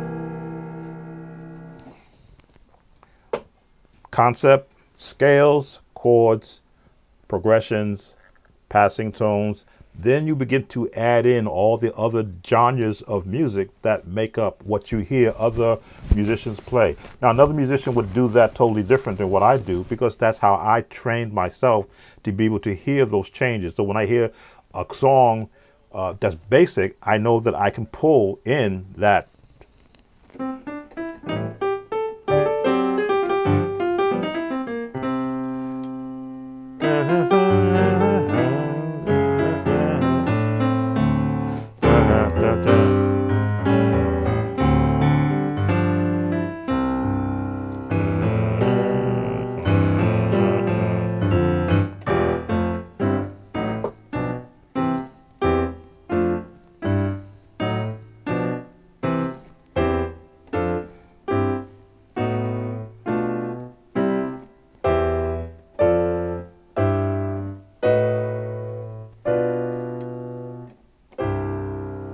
It's picking and choosing based upon what skills level you have. I gotta stop kicking this pole, messing this up. There we go. I have a stand right here, and because of the space I have, my foot keeps on kicking it. Well, I don't have it tight enough to lock it into place. So, may the work I've done speak for me is a traditional song. So you give it traditional chords. Now, when you start to go beyond the traditional sound, you want to go maybe a little more contemporary, then you may want to add, let's see, may the work I've done. If you don't, I don't get that. I always teach in the fact that you may not have a bass player, which means you have to have the lowest note to complete the chord. May the work I've done speak for me. May the work I've done speak for me. I've done.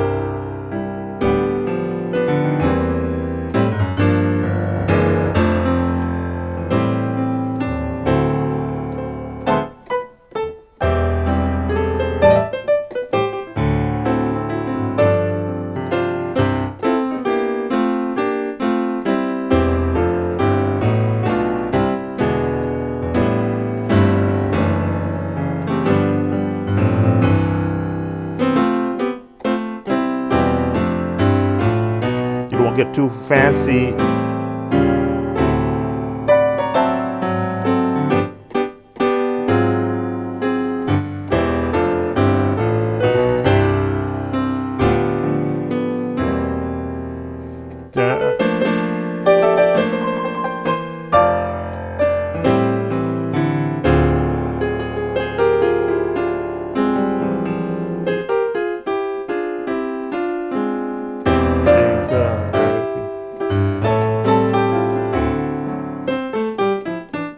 Down the pentatonic scale.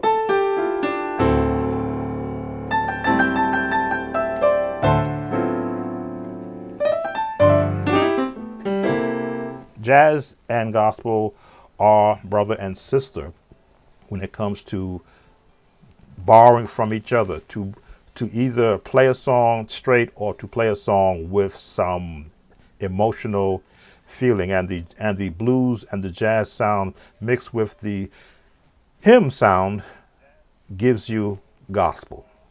As we are still celebrating for the month of June, I believe they use the term Black Music Month. Some will call it Gospel Music Month, but I just say it is African American music. It is the style of music that became prominent to musicians in the, I'll call it the black church experience, because we like to seem to designate people by color. I could never understand that when I was coming up. I was always called Sam. I wasn't called Black Sam. If there were two Sams in the class and one was black and one was not, they didn't say, they said Sam. They would add my last name. They would have added my last name to designate if they were talking to me or to another Sam. So we like to do that to sort of identify. I like to identify with the African American designation. So African American designation, African American Music History Month is what we're in, and these are some of the songs as a young African American instrumentalist. I heard those chords not in church, but in jazz band class, so that when I began to minister, or to say to have an opportunity to use my skills on a piano that I had practiced while I was home, when I wasn't a church musician, I was able to bring those chords and to enhance the music, not change it. Now, if I was doing Holy, Holy, Holy, a morning hymn, Holy, Holy, Holy did not get jazz chords. Holy, Holy, Holy got the traditional hymnal chords that were in the book. But if I was going to do it as a solo, then it would have gotten some taste of a jazz feel. And as you can do with just about any song, as I call it, to gospelize it, it's just adding jazz tones to it. Let's go back to our list. That's the work I've done. Speak for Me in the key of C. That is for 6 days ago. Can you break down the chords to When the Praise Go Up, Blessing Comes Down? When the praise go up, blessing comes down. When the praise go, blessing comes down. It's like a church praise. I'm trying to think. All right, let's go see if I can find a representation of it. Because again, there's some of these songs are like homegrown, and everybody takes it and turns it into their own. So I got to hear Kurt Carr has one, Giovanna Patton has one, Jimmy Hicks has one, Marva Providence has one. Look at all these people. Benjamin has got one. Chance the Rapper even has one. So let's see if this is traditional. Okay, James Moore has one. Chicago Mass Choir has one.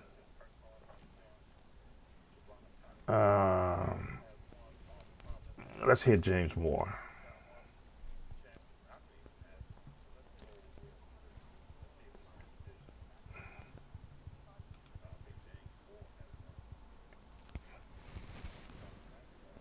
Gotta remember this one.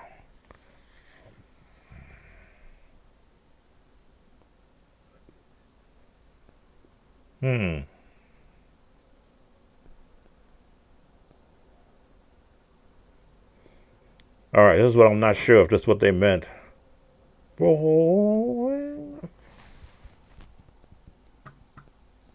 Let me see. C, D flat. All right, so again, because I don't know, they did not give me a reference, because I'm sure everyone does their different. So the James Moore one I can hear, the gospel sound, because he's from my era.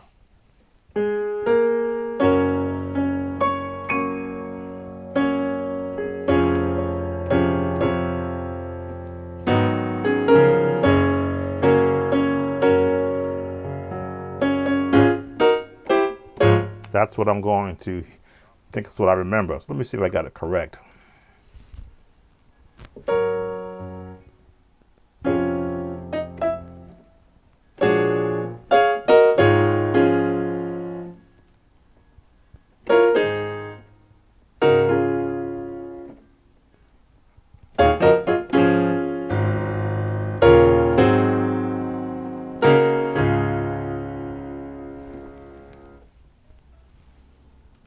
So the chords are established. Key of D flat. The choir is singing within the scale of the melody of this song. This is the 4, the 3. Turn on the 5, 1, 4. The 3.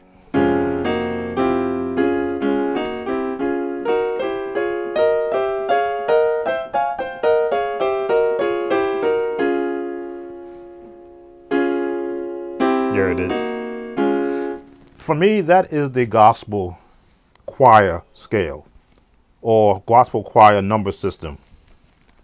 1, 2, 3, 4, 5, 6, 7.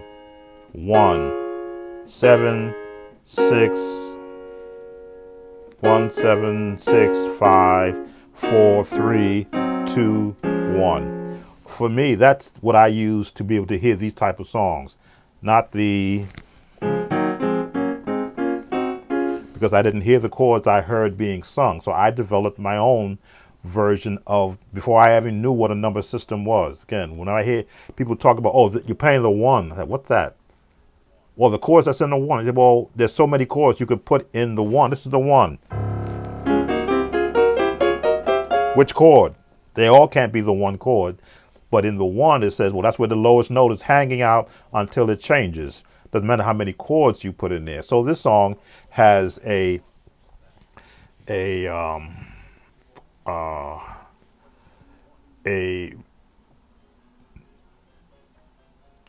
don't want to call it a gospel feel, because this is when you had the change over from the contemporary gospel from the traditional. This will be considered a traditional gospel song. That's why when you put a label on gospel music, which label are you going to, is it traditional, contemporary, original, hymnal gospel? Is it urban gospel? Is it, how many other terms can you use? CCM gospel? Pick one and then stick with that, or pick them all. Jazz gospel, big band gospel. To me, I found that the Chicago Mass Choir had the big band sound. So I just call that's the big band gospel sound. It's traditional, but the traditional big band sound, because they use horns and saxophones and trumpets to bring out the music. So this is considered, I would look at this as traditional gospel, which means you're including jazz in there too. So let's continue. This is he's singing. There's the chord.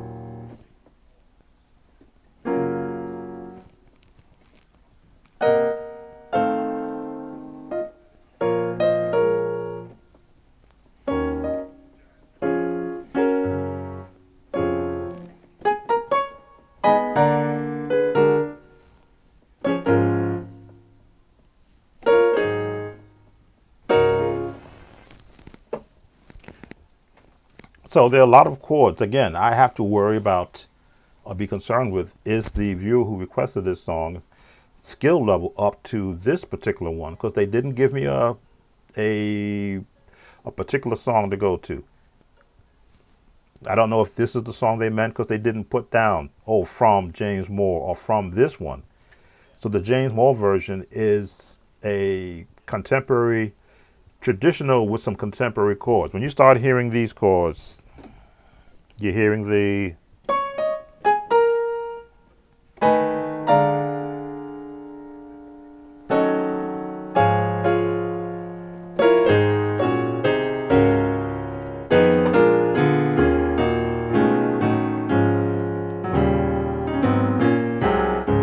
so that's what's in this song.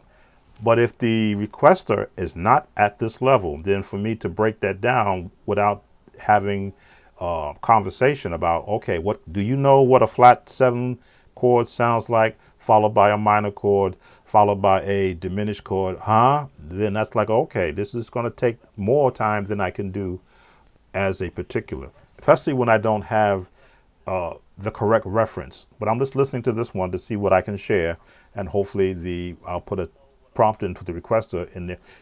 Could you please be more definitive as to which version you want? Again, it's always good chords. It's because I can hear these chords because I've heard them not just in the past but currently right now. It's second nature for me to be able to play them as I hear them. 'Cause I'm like, okay, I know that one. Oh, they're going here. They're going here. They're going to wind up there. Let's listen some more.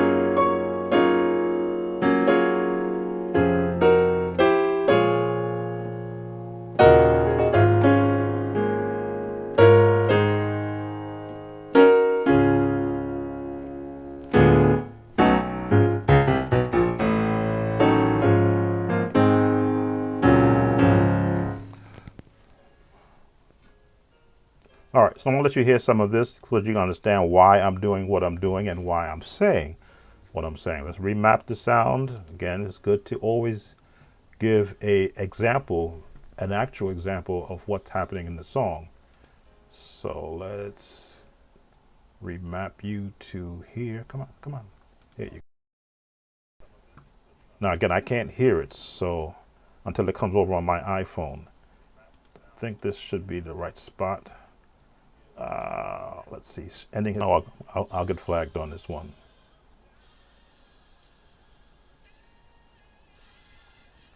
But if you're listening to the music in the background and separate the singing from the choir, the music from the choir, you will hear that the musicians are playing a whole selection of contemporary chords, and the choir is just singing their notes, but the music is in and out and around what they're doing.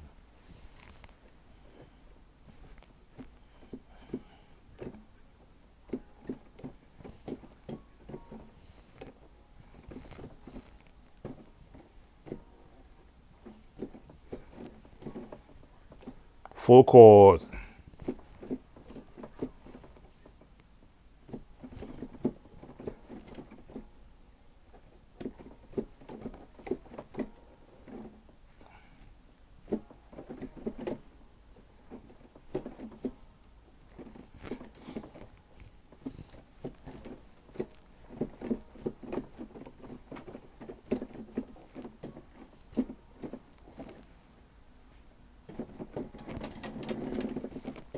My era of music.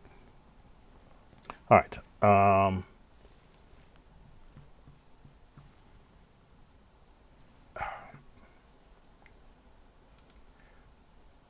Yeah, I see. I forgot to map everything back to my key. I'll have to go back into Ecamm and find out why was it working for me when I was setting up, and then what changed between the time I went live and it was playing when I was actually setting it up.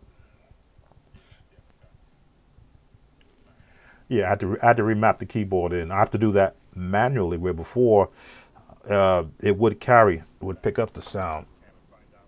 And my M4 is hot enough now to warm up a beverage. It doesn't like the fact that OBS, I found, drives my M4 Mac Mini crazy. I'm not sure why, but the fans kicked on last night. I was, gee, I never heard the fans kick on any of my Apple Silicon devices until now. So let me hear what else is coming up in the song for this reviewer, in case this is the one they wanted. Okay, I gotta remap the sound to my system. Is there another way I can do this?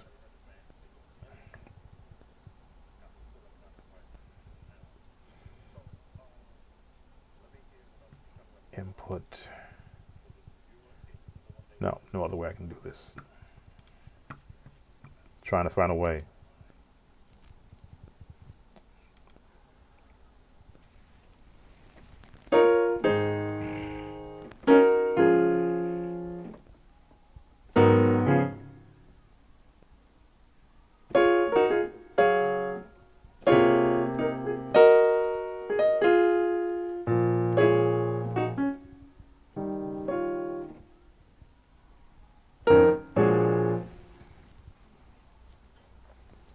All right, so we're up to the point where they're doing calm down.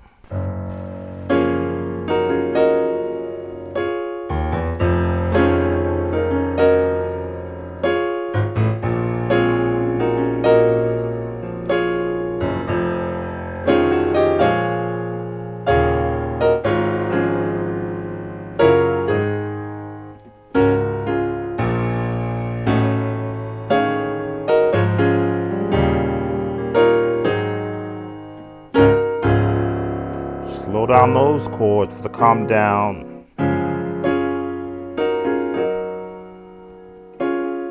The 3, and there's your half tone or whole tone scale chord.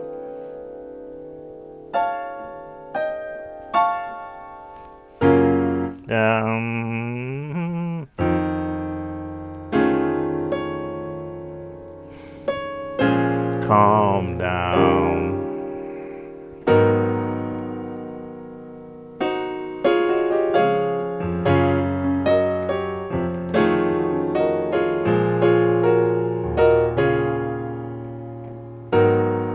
That what they did? Already I messed it up demonstrating.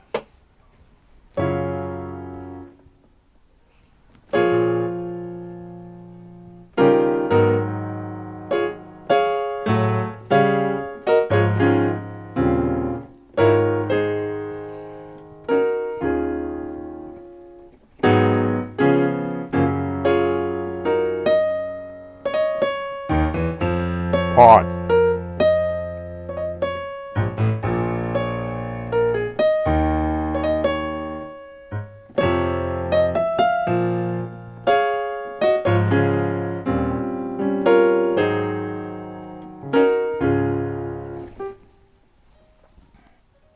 All right, so gospel of this music at this time, because they had large choirs, they would allow each section to have their section sing the parts. And that's what they're doing now.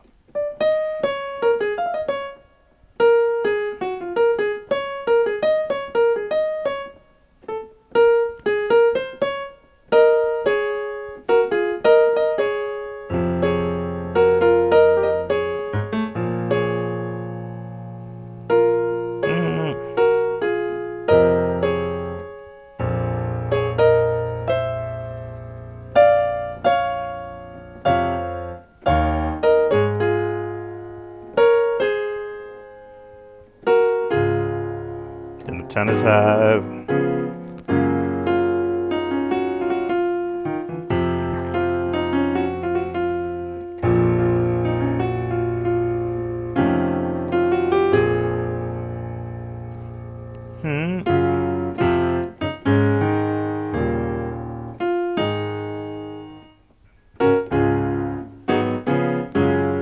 again, choir singing helps you get 60% of the chords in the song. The rest is just inspiration. Calm down, calm down, calm down, calm down.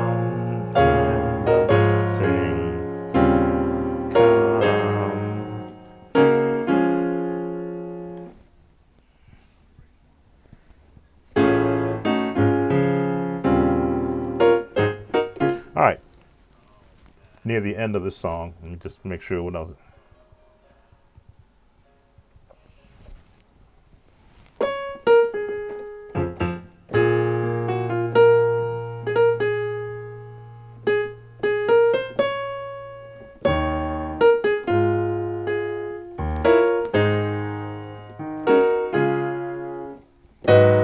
Tenor.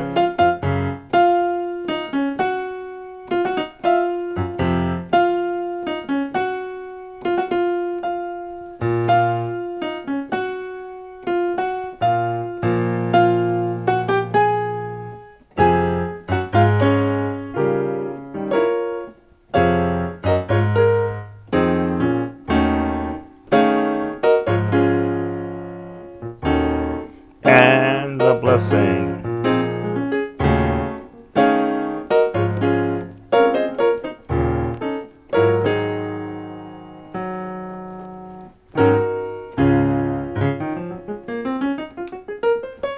Majority of these chords are found in the scales. Again, when you practice the scales and a note changes, that note is usually 1/2 step up or 1/2 step down from the major scale, which means that chord is not hidden from you. You just have to go find it. All right, so when the praises go up, the James Moore version, we will use that for the Wonder is your name, D flat. Can you make a video? Cause I got to go. Hey, welcome JT Drum. Wonder, when did you come in? Did I miss you? I just see your comment now. Wonder is your name, D flat. Can you make a video? Because I've got to go, please. Wonder is your name. Who's it by? Just so I'll know if you're still there. Because this one I just did, there's so many different versions. I picked the one that was perhaps the one that they did want. Let's see. Wonder is your name.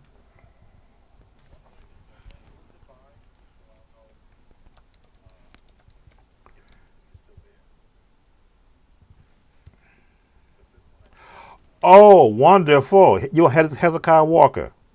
I do have that video on the channel already. Wait, what the one? Yes.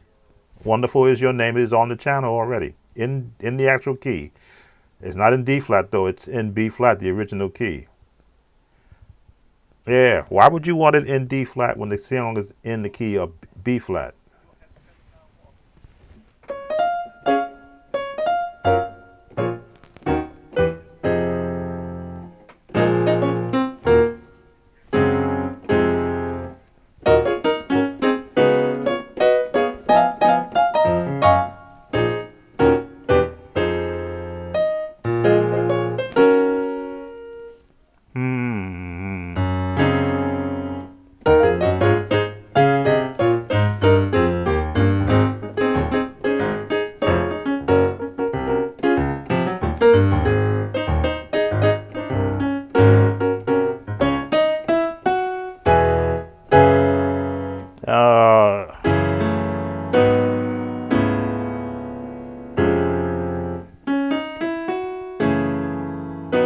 Again, when I got to switch a song into a key that is not natural, because I'm in 16 learning and trying to learn the song and trying to learn C sharp, I moved from C. Learn these songs, sir. If you really want to get comfortable playing any song, learn it in the key in which it was written into, because that will give your hands the proper training to be able to find those same song chords in a different key, and you won't have to use the transpose button to compensate.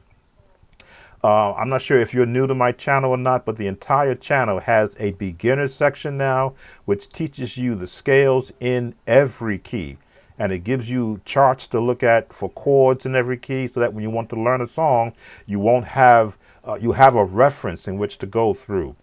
Generally, I don't like changing a song to make it easier for the musician. I'd rather the musician learn the song in the original key and save me from having to recreate the song. Right? You saw me there now trying to figure out what is the change would be in D flat when I know the change in F and B flat behind my back. I know it goes up 4 steps, which would put it up in E.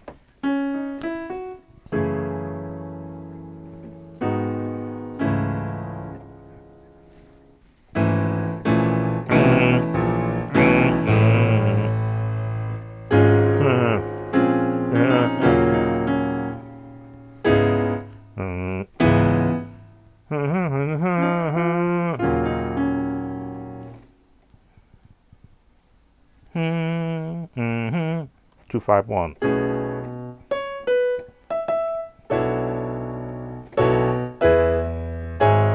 There it is.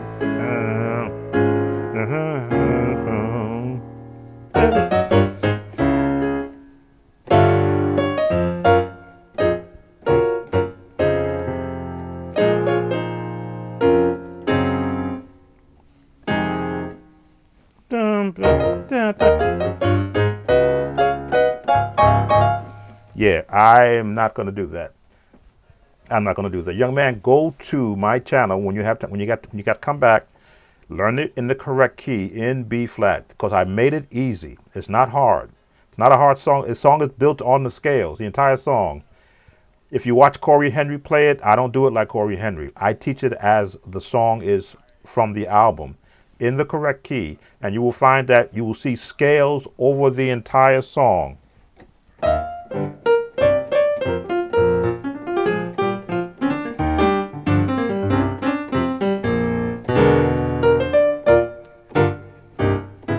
It's the original key.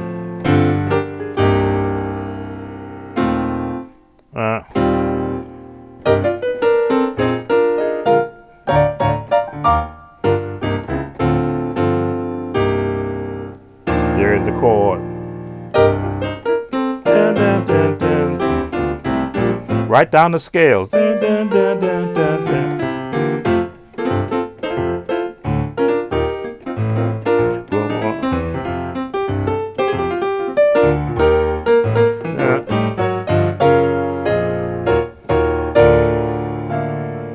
And the chords are right there.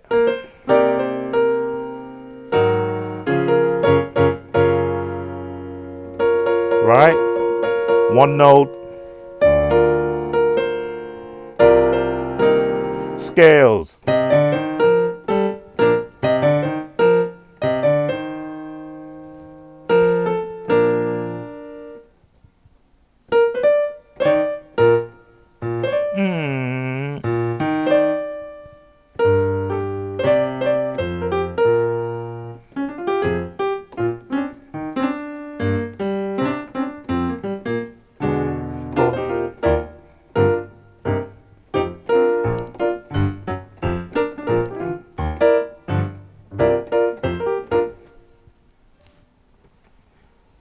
The entire song is in scales. It just changes keys.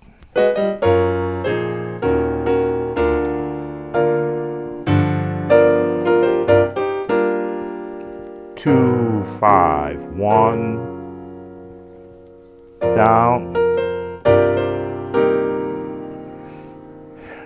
2, 3, 4, 5, 5, 1.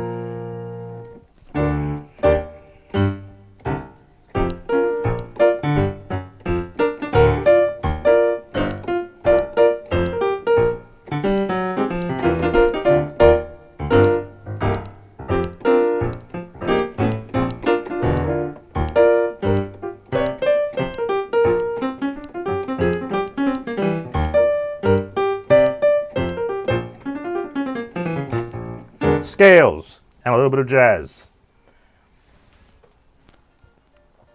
Scales and a little bit of jazz. So yeah, JT drum, go learn the correct key. It's on the channel already.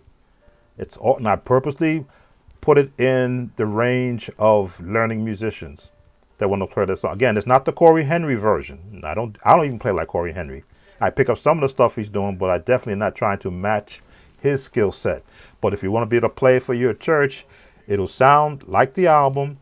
You see the album chords there, and whatever chords you can't play, You could slow down the YouTube video. It'll keep the same pitch, and it'll show you the fingering. Play the chords you can, which means the lowest note and the 3 highest notes, and you'll have the chord. If you can't hit this chord, you can hit this one. If you don't have that range, or you don't have this range, then play the 3 highest notes. All of my life, never known to change. You remain the same.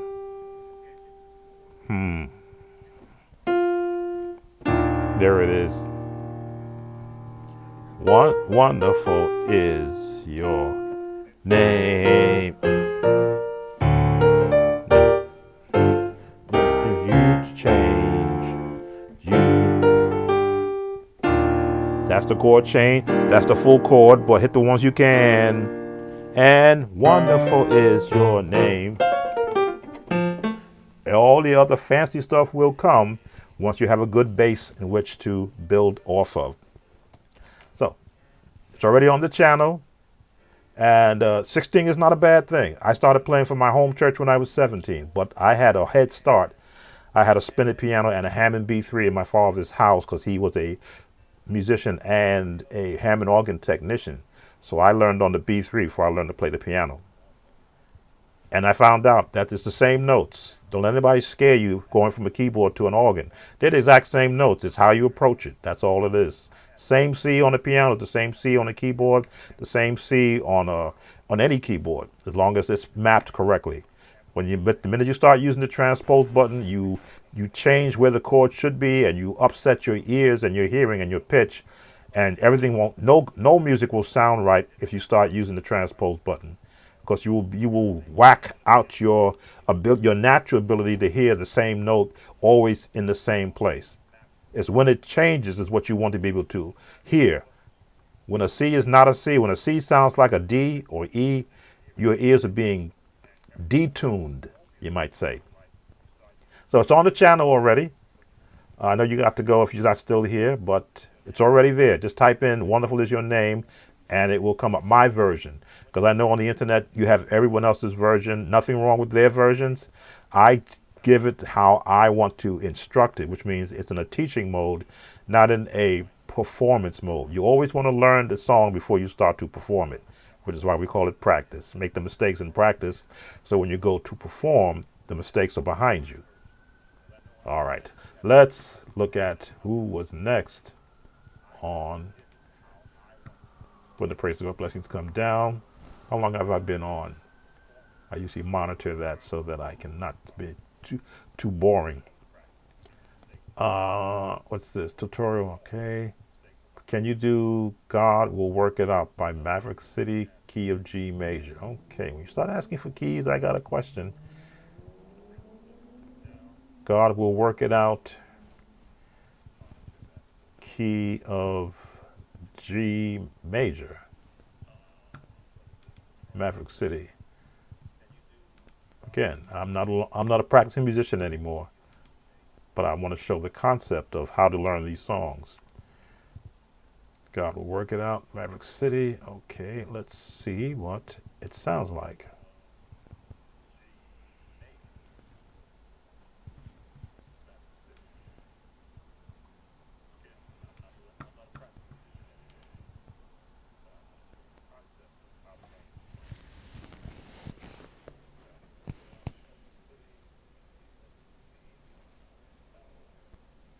Six, 1, 4, 5. What's so hard about this? E flat. Okay, this is when I question practice ethics for a musician. There's just 4 chords in the entire song. There's a passing tone. So, this is what I'm hearing. The 6, the 1, 4, 5, 6,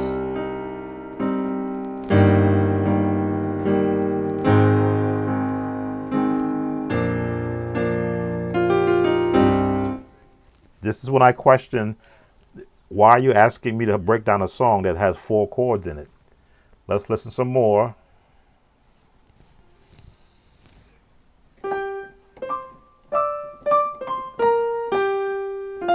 Down the scales.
Okay, what I'm listening to is an instrumental track. I was wondering why nobody was singing.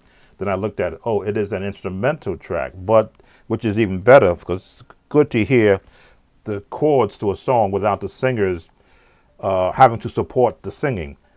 So they're primarily in the 6, the 1, the 4, the 5.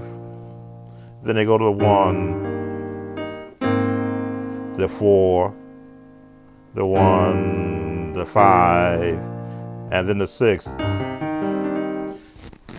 Again, these songs are I've got cabling here that is getting wrapped around.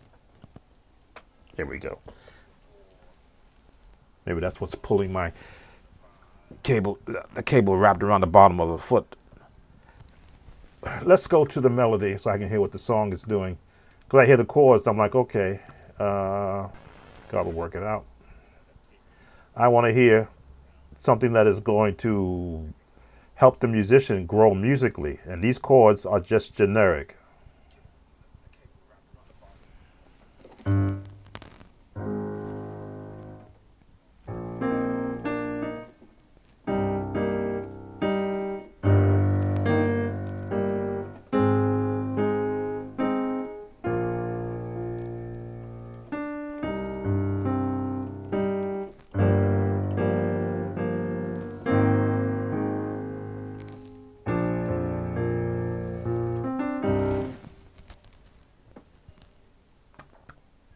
All right, so I'm going to have to do this.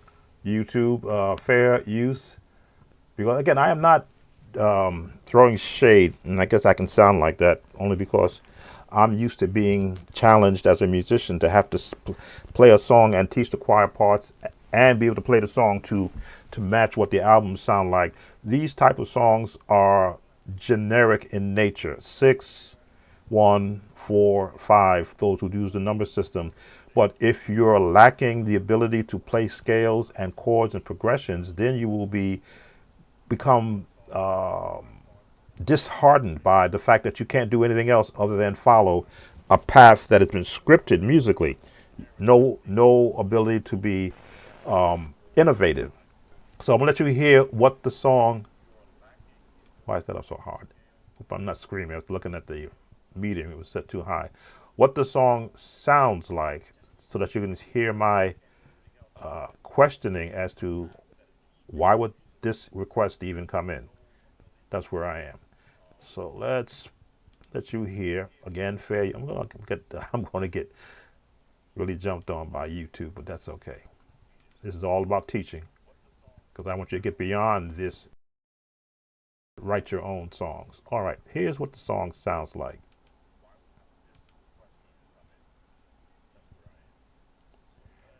And of course you're not hearing it. Why?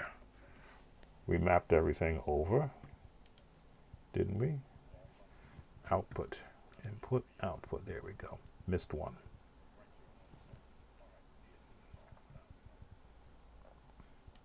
Okay. Here's what the song sounds like. 'Cause I can't hear it, so.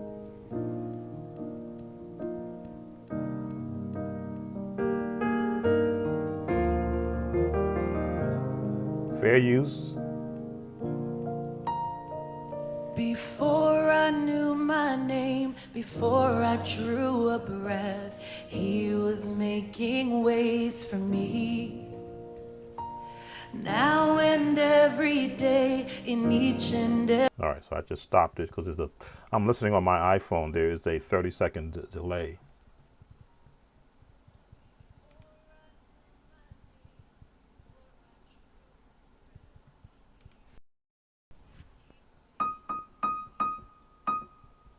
Okay, I think you can hear me now.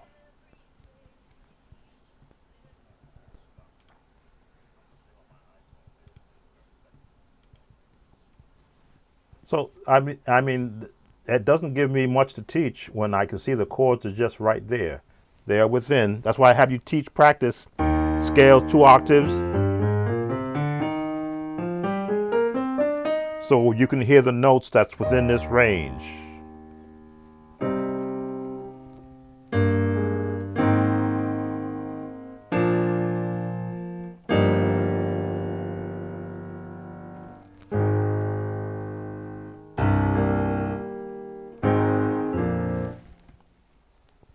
Again, this is for the requester.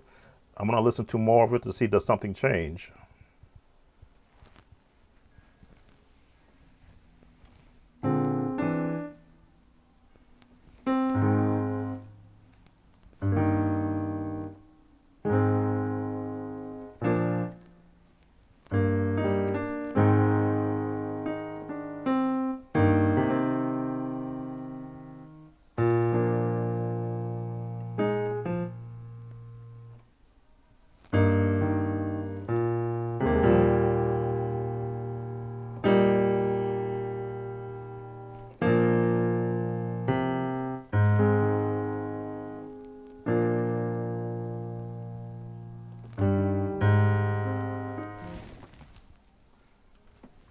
Okay, so the first change is God will work it out when they go.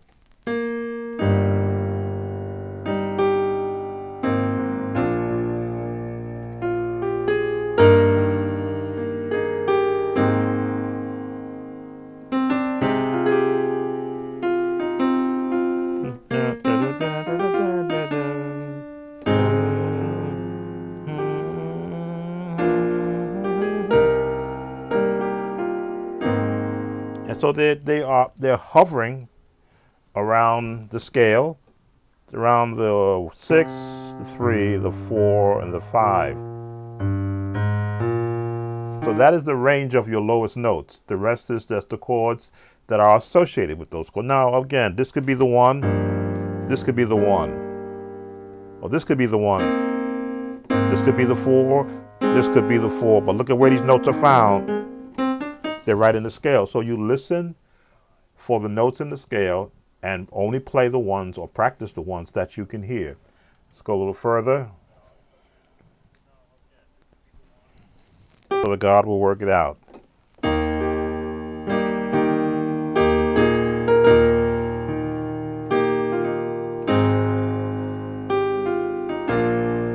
One thing I know, he'll work it out. Okay, so those are the only additional chords that are added. Let's scroll ahead and see what I missed.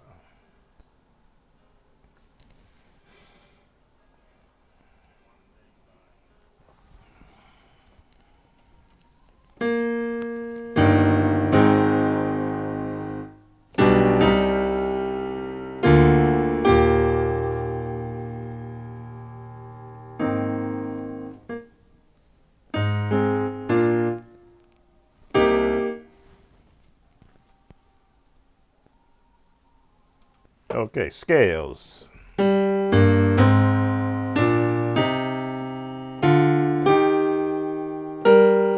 That's all it is.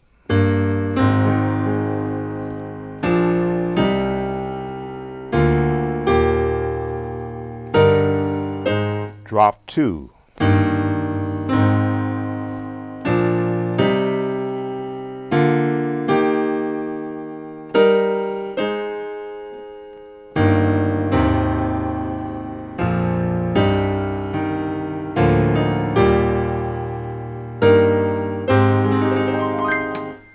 Scales, scales, scales will open up every song to you. All right, scales. God, work it out. Work it out. God. One thing I know. One thing.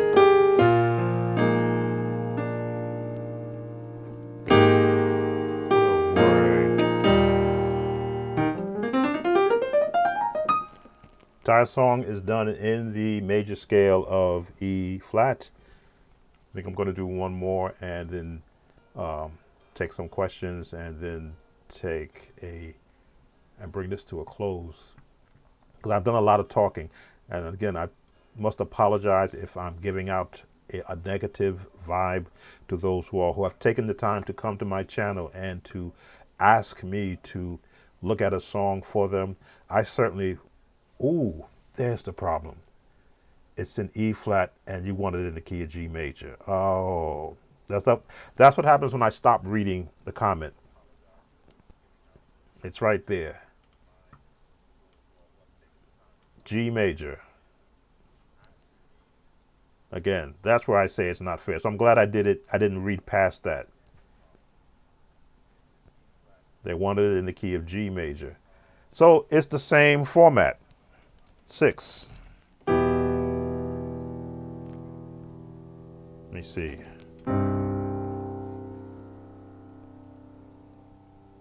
I forgot how the song started now. That's why I don't like to do this.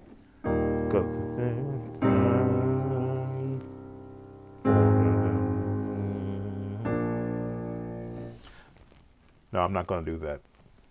Generally, I can wash the song out of my mind once I get through it.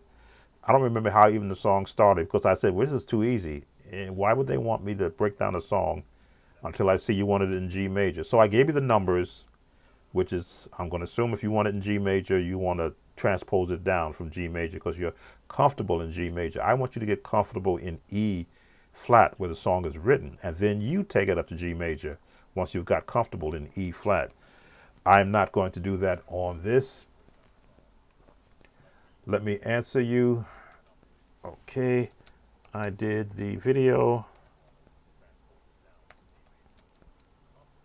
Request with number system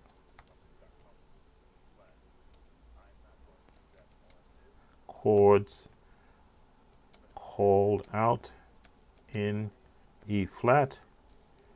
You should have no problem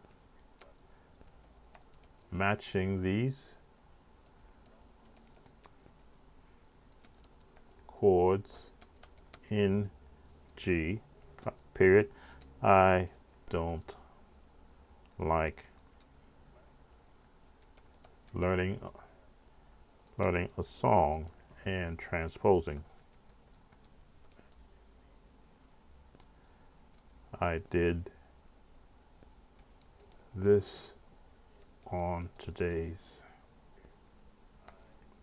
Sometimes you got to give out vinegar instead of candy. I did the video requests with the number system chords called out in the key of E flat. You should have, do my own spell check or proofreading. No problem matching these chords in G. I don't like learning a song and transposing it. Period. I did this on today's live. Vinegar instead of candy. Oh, I missed one. Could you do a tutorial?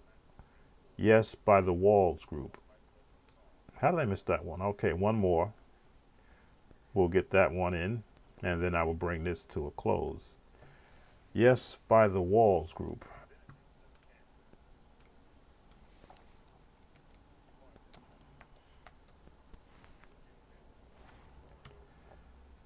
Let's see what this sounds like. Ooh, okay. Young people.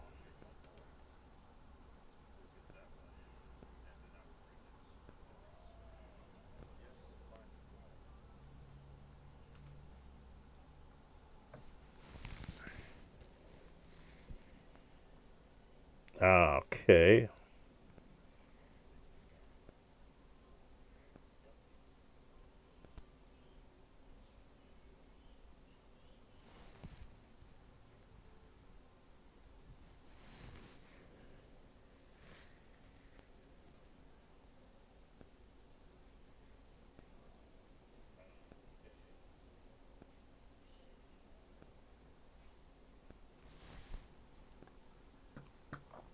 All right, a lot of music tree going on in the beginning, but we want to establish the key. B flat is the key we're in. Contemporary, urban contemporary. That's what I'm hearing in this song. Key of B flat. Again, I'm going to question the skill level of the requester, because this song is not for the faint of heart.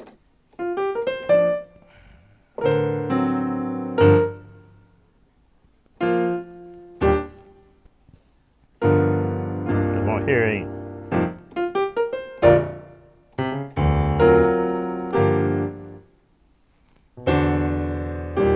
Let me listen some more, because this is what I'm hearing so far. Let's go back to the song.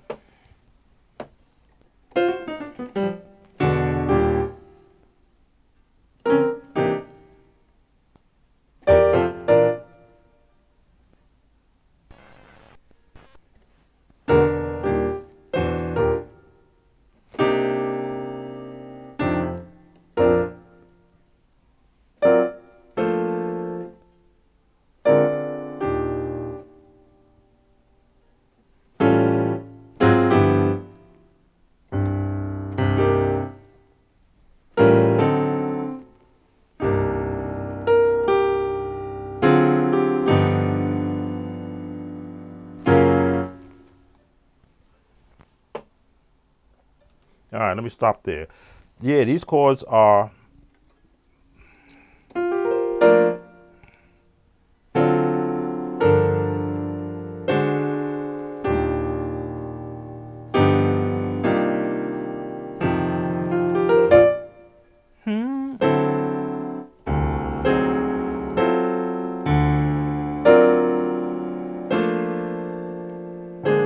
urban chords, like the Kirk Franklin chords.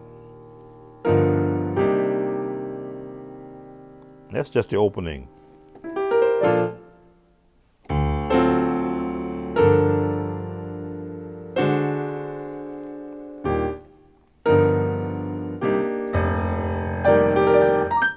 All right.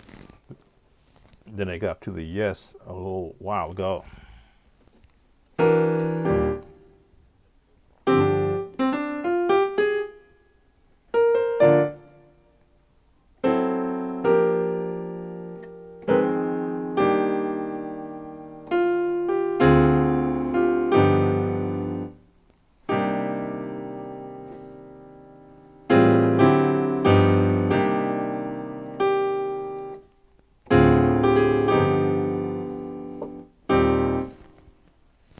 Let's see, whatever.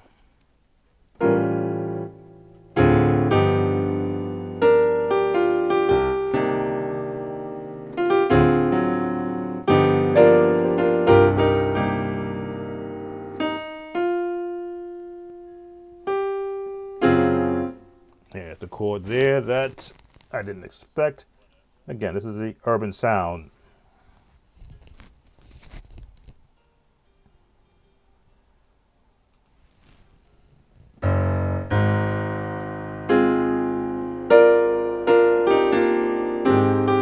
There it is. That's the chord they're doing. So they're going.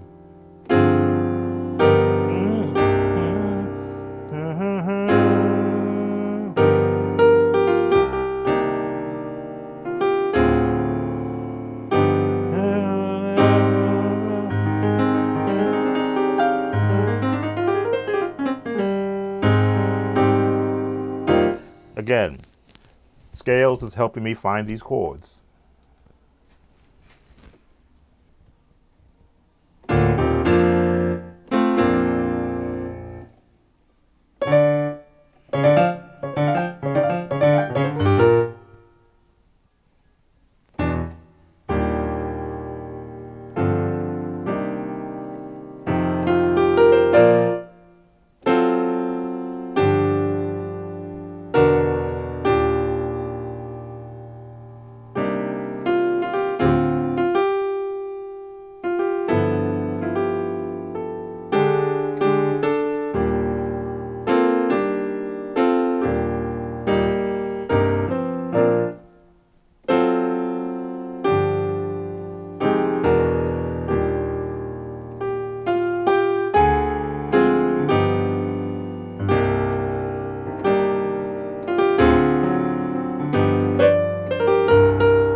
Traditional.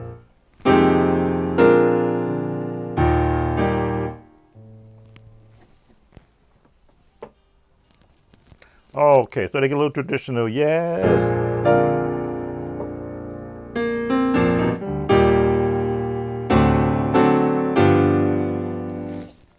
Again, we got to hear the chords from the scales. See if I can catch that.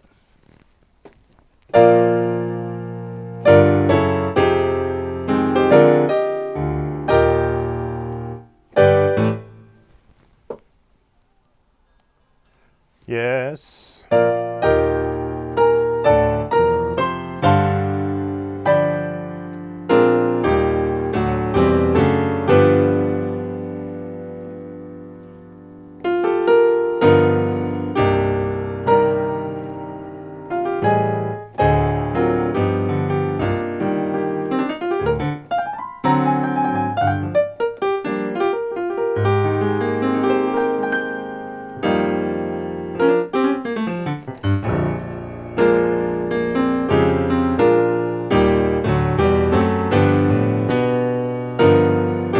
Yes, these chords are of the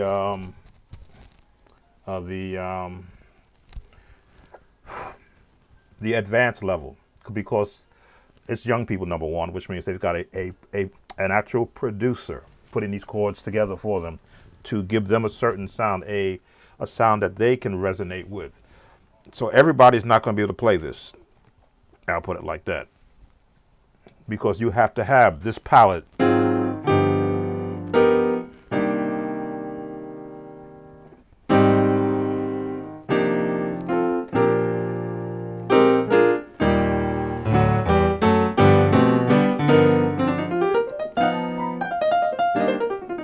Jazz and fusion and a little bit of rock.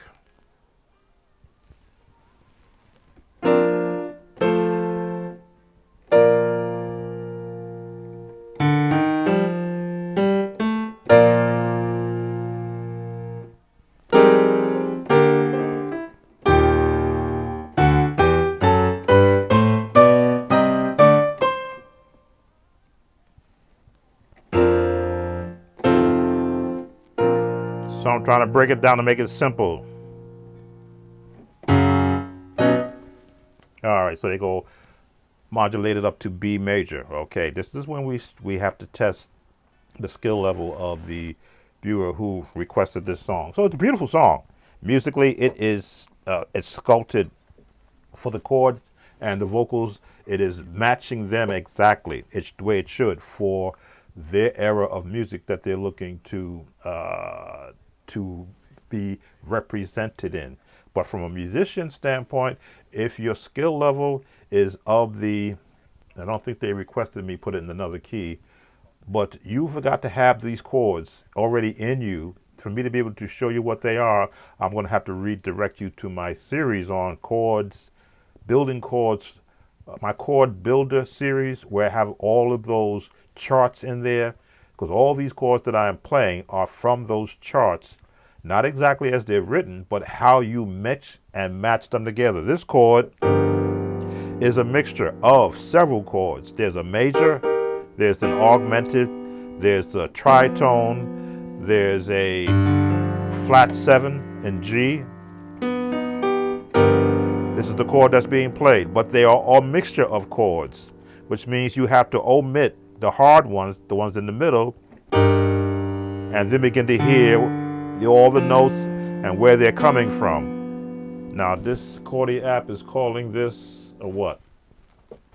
Even I gotta look at the chordy app to see what they're calling that chord, because I use that chord in my playing. I have to look at what chordy app is calling it, because I don't know it. G7, sharp 9, flat 13, add 5, and look at all those other names on the other side of it. But if you take it apart, there's your E flat, there's your B augmented, there's your G augmented. Let me see, no it is. There's your tritone, and there's your perfect fifth. This is the chords that's in the song. How do you learn these chords?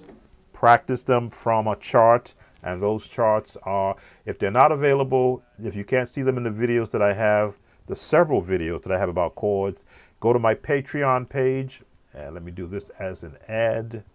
Go to my Patreon page, join the free Patreon link. As you see, it says Patreon right there. Let me see if I can point to it. Turn the finger. There we go. Go to my Patreon page. You see me pointing to it as I'm looking at it. Join for free, and there you'll be able to download a workbook that I have for free that has pages and pages of chords in every key, how they are formed, what they sound like, and that'll begin to put together a building block for you chord-wise to be able to, after practicing these chords in every key, to be able to hear them as they are being used in songs. Now this song just went up to B major. I'm not going to do that. Again, I always like to help musicians who are playing songs for their church. You can only see top or half. Look at what they're making. RNL, Deborah Cox, we can't be friends. Okay, I'm not. Oh, the people that are singing, that's what you want to see, the Walls group. There's the top of them. And there's the remaining parts of them. Excellent singers, though. Again, you can download, you can go to YouTube and listen to what they're doing musically. Again, the chords I like to be able to display are the chords that's going to help you learn the song, not me force feed or spoon feed, I should say, the force feed. Spoon feed you every chord in a song like this. Again, my site is designed to get you that if you're currently playing for a church, get you comfortable playing for your church. These type of songs are for concerts because of the nature of the chords that are being used. It may sound like I'm trying to cop out, but no, after 3,000 videos, and many of them showing you how these chords are formed, I shouldn't have to tell you this is an E flat chord followed by a B augmented chord, followed by a tritone, followed by a perfect fifth, when I've covered that in several videos how these chords are formed. Somebody's got to do the work besides me, especially, and I'll put it this way, especially when it's for free. And I've always done that to help musicians who are playing for their service and need a leg up. I don't know why that won't stay straight. A leg up. So I think that's the last one I'm going to go through because this is a lot that I've done already so far. Let's get back to a page. Okay, we're back. So we've covered at least 5 or 6 songs. As I say, and what I always say, when you apply the basics, and that's what I want to be able to relay out to anyone that comes to my channel. If you needed to go and find, when I talk about chord builder series, you go into the search engine and type in chord builder, just chord builder, and hit enter, you will see just one page. There should be a whole, oh, okay, this is 23 minutes. Let's see if I do series. I may have to rewrite this. There we go. Chord builder series. There's the full series on chord building.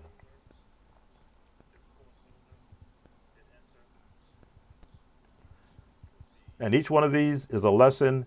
Each one of these is something that shows how those chords are being used. These are the different chords that you hear me playing in from these songs.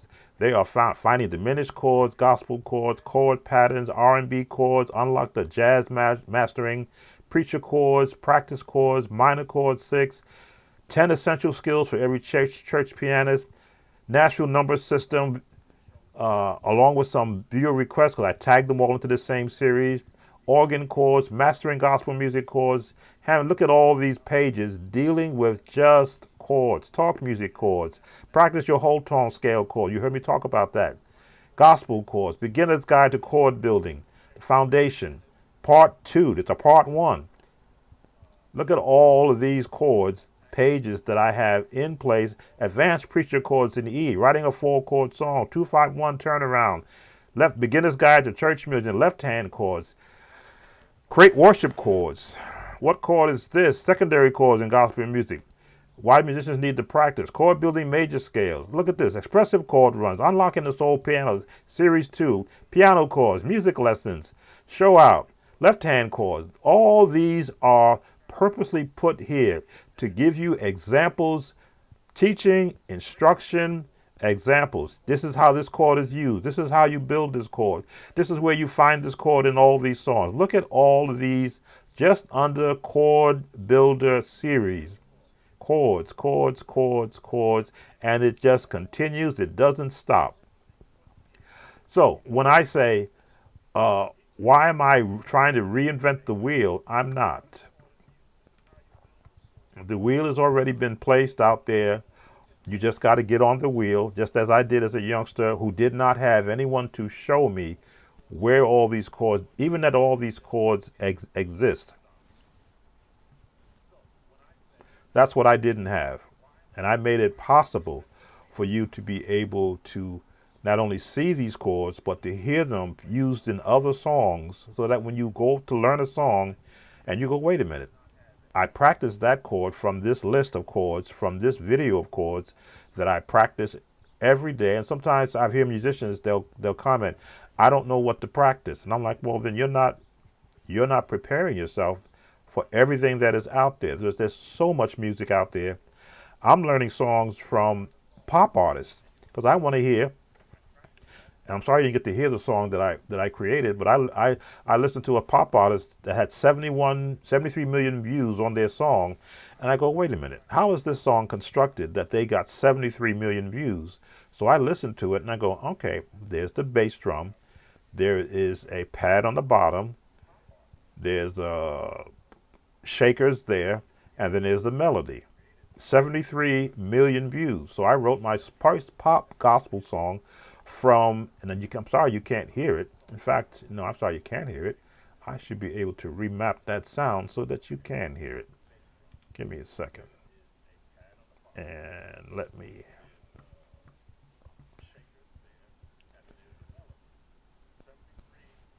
I should be able to pull that song into the page we're in right now and just remap the sound. No, not that. That's not what I want to show. That's analytics from my other page. Yes, I do have a second YouTube page also. What I want to do.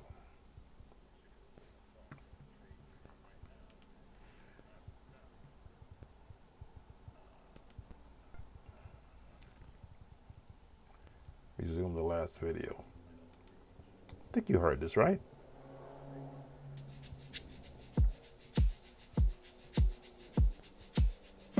I've walked through the shadows, cried through the storms, carried all my sorrow. I'm so tired and I'm just not getting it through my headphones or something. But grace says the audio is going out. Oh, okay, yes, the audio is going out. I can't hear it on my headphones, but you hear it. I wrote this in 24 hours. Basically, started it one night, finished it the next evening. And I listened to a pop song that had 73 million views. And I said, well, what are they using in their song? And then I wrote this song from a book title by my cousin's wife. She became a publisher. And I said, let me write a song to the title of her book. From My Morning to My Morning. And then using what I heard from a pop singer that had 73 million views on a song that they wrote, I said, I can write this song. This is not hard. Went to Logic, found those same beats that Logic uses. 3 chords in the entire song: a 1, a 4, and a 5 and a 6. Just 3 chords. Found a guitar riff from my Contact player, which I just down session guitarist, I think, or acoustic guitarist. I found a rhythm to use, put a melody to it in the same format, and that's my first intake, my first look into playing or creating songs of a different genre with a gospel feel, which is what CCM music is, adding a different take on a song from a gospel feel. So we can come out of there. And that's what you discover as you can't hide that because that's important. That's what you learn when you've got the basics of music down, and then you begin to go beyond the church sound. Go to that sound that lets you be able to create music that is popular, that you can now add your lyrics to. In fact, these lyrics I got from Chat GPT based on the thing. I said, Chat, I want to write a song, a 4/4 timing, but I want it to the title of this book. I didn't use all the lyrics. I used the ones that would match where I could put the notes at, and created music using a virtual singer, a virtual beat, because it's all from Logic, and it took 1 day to write. No gospel riffs, no. In fact, you don't hear any gospel riffs in the song. Don't even hear a piano, or you hear a bass, a Moog bass, very deep, in the background though, it's there. A guitar, vocal, what they call soul singers from another program I had. They gave me soul voices. They would let the pad over a guitar and the singer. Very minimal.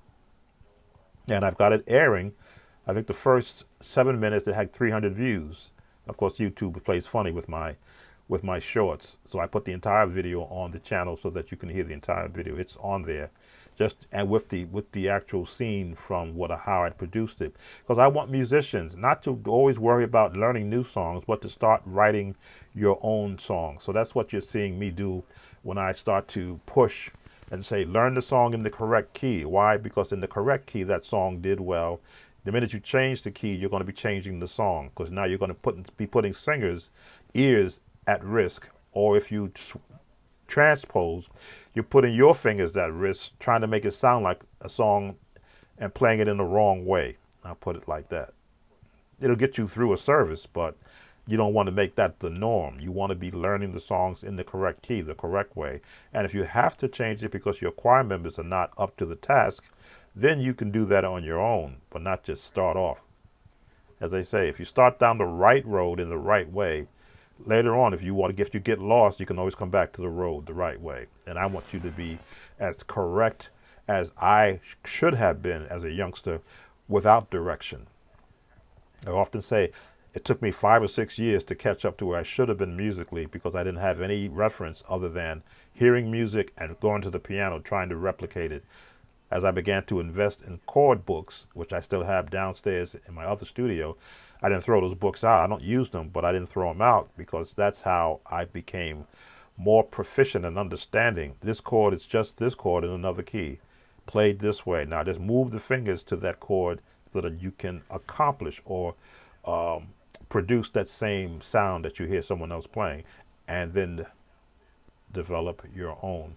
All right, so let me thank those that were here, because I always like to thank those who come in and comment on the channel. I think we only have 5 that are still watching, so thank you for being here. We've had Brian D, Mass Design. Oh, you wanted me to break down Danny Boy in a bluesy gospel key of C. Danny Boy. I'm sorry, Mass Design, if you're still here. I didn't go back. Danny Boy, Danny Boy, Danny Boy. Amazing Grace is the gospel,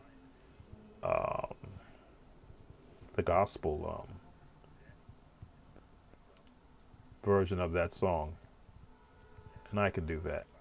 In fact, I think I did do that on the channel. On the channel, I did it Amazing Grace, but it's really Danny Boy. Key is C.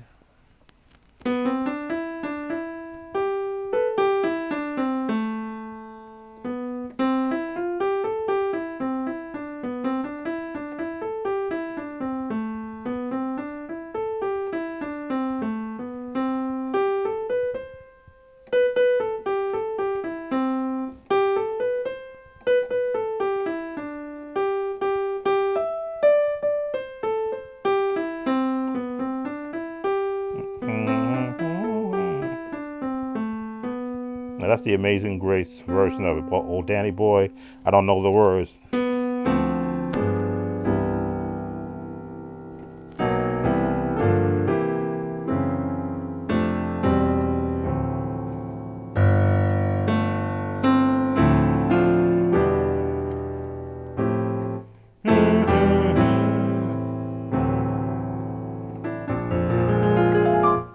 B flat and resolve it. The 2, 5.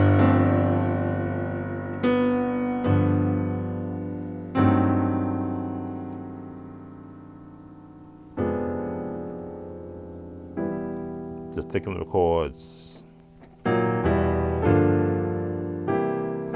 Bluesy.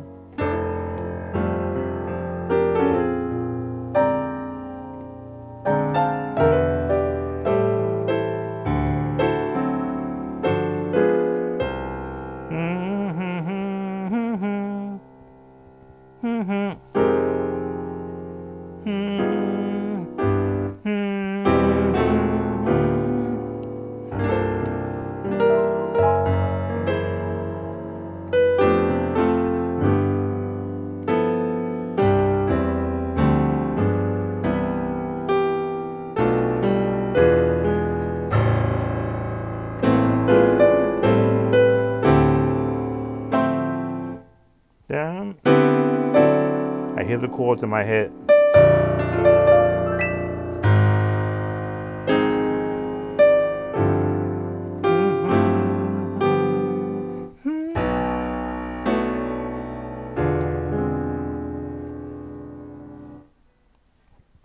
Top tone.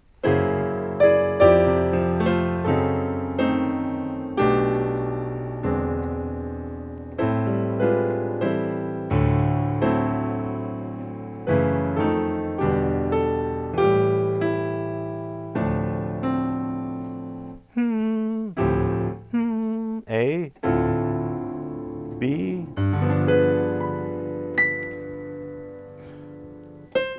C over C sharp,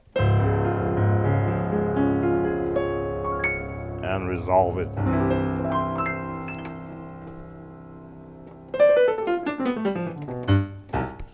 All right, hopefully that, I've been playing a lot. Okay. Sorry about that, making you wait that long. I didn't check back.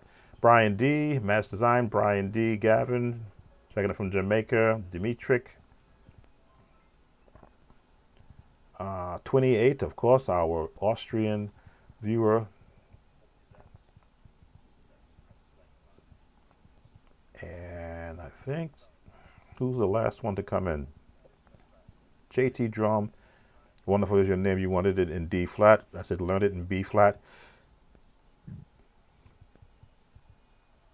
And Ethan, you're the last one to come in. Night Moves, Roosevelt. Ethan, if that's a request, I'm going to have to table that one because I've been here now over, what is my, over 3 hours. Almost coming in on 3 hours and a half. So I'm going to table that, come back to our next one, or put a request in the chat so that it stays there and it'll be added on to the list. Because I'm going to, it's almost 6 o'clock here in the evening. I'm going to take a drink of water, which I do have here. I don't want to do it live. But again, I want to thank those who did come in and spend some time with me. As you can see, I have a love affair with the sound of music, and when I'm able to share how I'm able to do it with everyone that has a desire, as I did as a youngster, that makes it even that much better, because I can give you what helped me grow faster once information came to me, which is why I have so many videos that are geared towards in your own time. There is no set, meet me once a week and then we'll go over what we went on in the lesson before. No, it's in the YouTube studio, or YouTube University as they call it. You can, if you wake up at 3 o'clock in the morning and you don't have to be anywhere that next morning, you can go and pull up a video, put on your headphones and go to your keyboard so you don't disturb your household if you still live with family. Or if you don't have to worry about that, you could go and practice at any time you want, pulling up all the different styles. I don't just do gospel. I do have R&B. I have jazz. I have contemporary chords. I have songs that were from my past and songs that are here currently. On my Patreon page, I have viewers there on the Patreon, supporters on the Patreon, who ask for songs. You haven't seen those songs because they pay a fee every month in order to have access to me to request a song they're having an issue with. So they've got songs that you probably won't ever see, because I do feel a loyalty to those who support me financially every month, to not just do something for them and then make it available to everyone. If they want to share it, they're welcome to do that, because they subscribe to me as a supporter, and makes it possible for me to upgrade my system. That's the way I did. I'm listening, feeling my M1. It's hot enough to make toast now. So I'm going to shut down OBS, because I found that's the only program that drives that for some reason crazy. Let me just shut down my OBS. I'll let it heat up. The fan came on. It's not hot enough for the fan. It's not going, wow, how hot is that? I can still touch it. So, but I do appreciate everyone for coming in, spending some time with me. I try to do these lives now once a week, because there's so much musically I want to be involved in, not only producing, but I want to watch all the other channels. You'd be surprised. I'm probably subscribed to 300 different channels, some for entertainment, but the majority of them are for understanding this virtual music world. Even the videos, I think I got rid of a file. I wanted to see if I could take a picture and with a young lady holding a microphone, go to a site and have them take an audio file of a person singing and have that video actually mouth the words. The first place I went to did a decent job, but then the kind of money they wanted to do better, I said, you know what? There's so many hundreds of sites that are coming online every week. Let me try everybody's site out for free. And the one that does the best job, they'll get my money, so that when I create a new song and I want to have a representation of in this virtual world of a person who looks like a singer holding a microphone singing it, be it in a church or out in the street or in a tent meeting, I can actually now create videos with songs that I create. And in fact, the one that I just created will definitely be an actual test. How you doing, Robert? Thanks for coming in. Will actually be a test case for what I want to be doing in the future. Because as I monitor the YouTube University world of gospel musicians who are doing what I do, but in their version of teaching songs, I see that they've got triple the amount of subscribers as I have. I've been on maybe 19 years now, and just barely got to 40,000 subscribers. Some of these guys have only been out there for 5 years, and they got 100,000 subscribers. So I'm aware that there's an audience that wants a different approach to learning music. Quite aware of that. So I have to, and I have been preparing myself for what I want to be doing now from a composing and a different type of creative realm. So I will be scaling back a lot of the weekly viewer request productions, unless it's a song that is comparable to be recorded and edited within a half an hour. But if it's like some of these songs where I got to spend a whole day learning it and then transpose the song into an awkward key or an easier key, I'm definitely not doing those anymore. I was doing those. I don't do those anymore. As you saw, I touched on some of them, but I want to be in a different arena music-wise and in video production-wise. The term artificial intelligence is here to stay. It's not going away, and I don't want to be on the outside looking in. So I've got to stay on the forefront. Every time a new YouTube a link comes on my feed dealing with AI, I'm on it. I'm watching it with my water in my hand, going, okay, can I use this for what I want to do? Because most of the time, in fact, all of the time, much of what I'm doing, no one is doing gospel music using virtual singers. No one yet. So, and I have been building my own catalog of songs, piecemeal, you might say, because I want to try and get as good as I possibly can in perfecting the sound that I can with the current software, because software is always getting better. I've seen the software where you sing into it and then you correct the notes, and then I said, no, I don't want to sing into it. Let me play the notes correctly, and then let me enunciate it, put in the actual punctuation, as you've seen from much of what I do. Let's see if I can bring you up to speed, because I don't believe in hiding anything. Let me bring up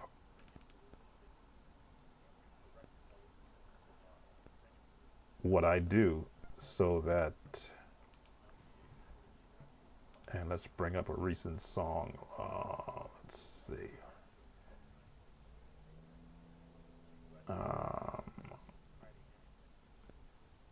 Which one has got the better sound to it? Oh, we'll do this one. Well, no. I'm looking for one that I can bring up. Calling My Name. There we go.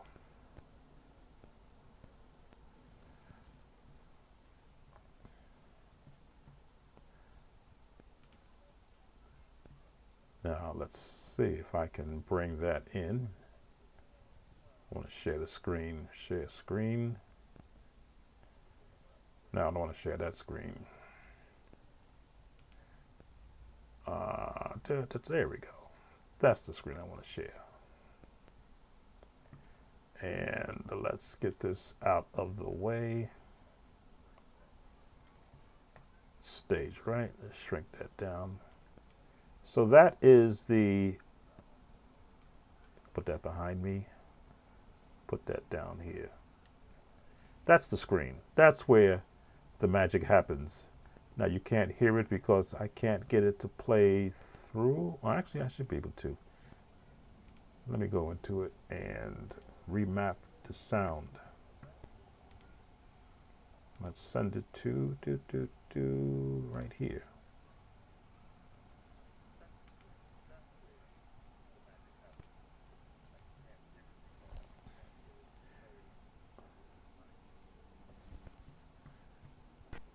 Alrighty, so that's what it looks like. That's Calling My Name. And I remapped the sound. It should play. Let's see if you can hear it. How many times And of course, I gotta change this so you can hear do it. I go against Remap your will? Then you forgive this. me. Why did that pop up? But yet I still turn around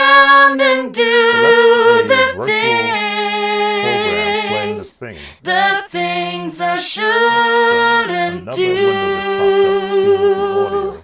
'Cause I belong to you, and I know you will come through. Lord, I Why did that pop up? know I take advantage of your grace in this Christian race. All right, another screen popped up, But yet I which is the one I was looking for.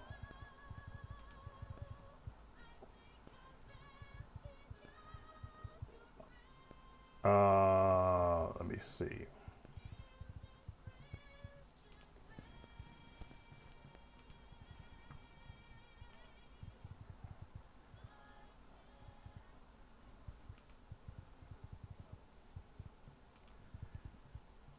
YouTube is going to really come after me. All right, just remapping the sound to see if I can hear it now and play through. To show you what I'm doing.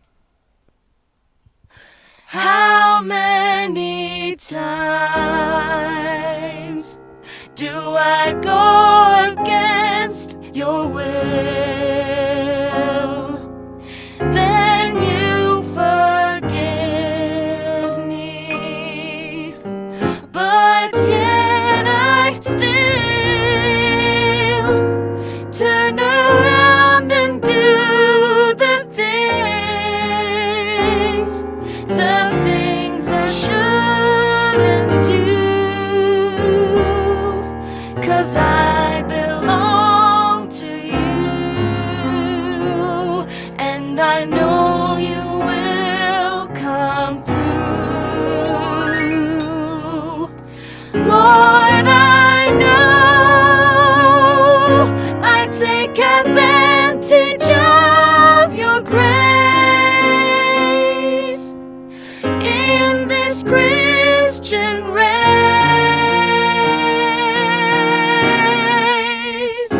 But yet I still hear you calling my name. How I don't forgot my chords. many But yes, that is where I am. I'm in the world of music production now, being able to recreate or create my own.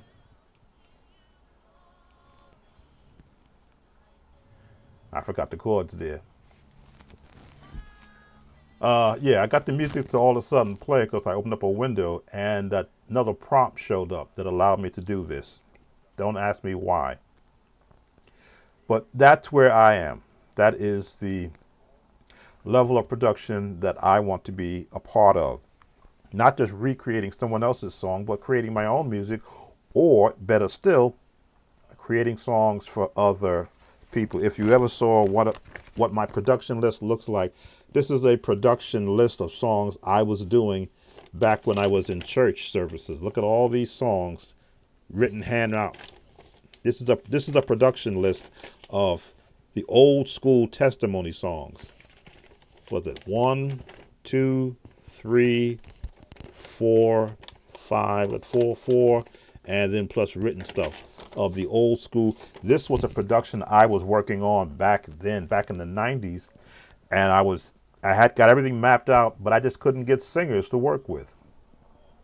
But now that we have left the testimony service world, these songs, not that they're not relative, I can still produce them, but now I can do them at a much faster rate, make it a whole series of songs as a look back into the past.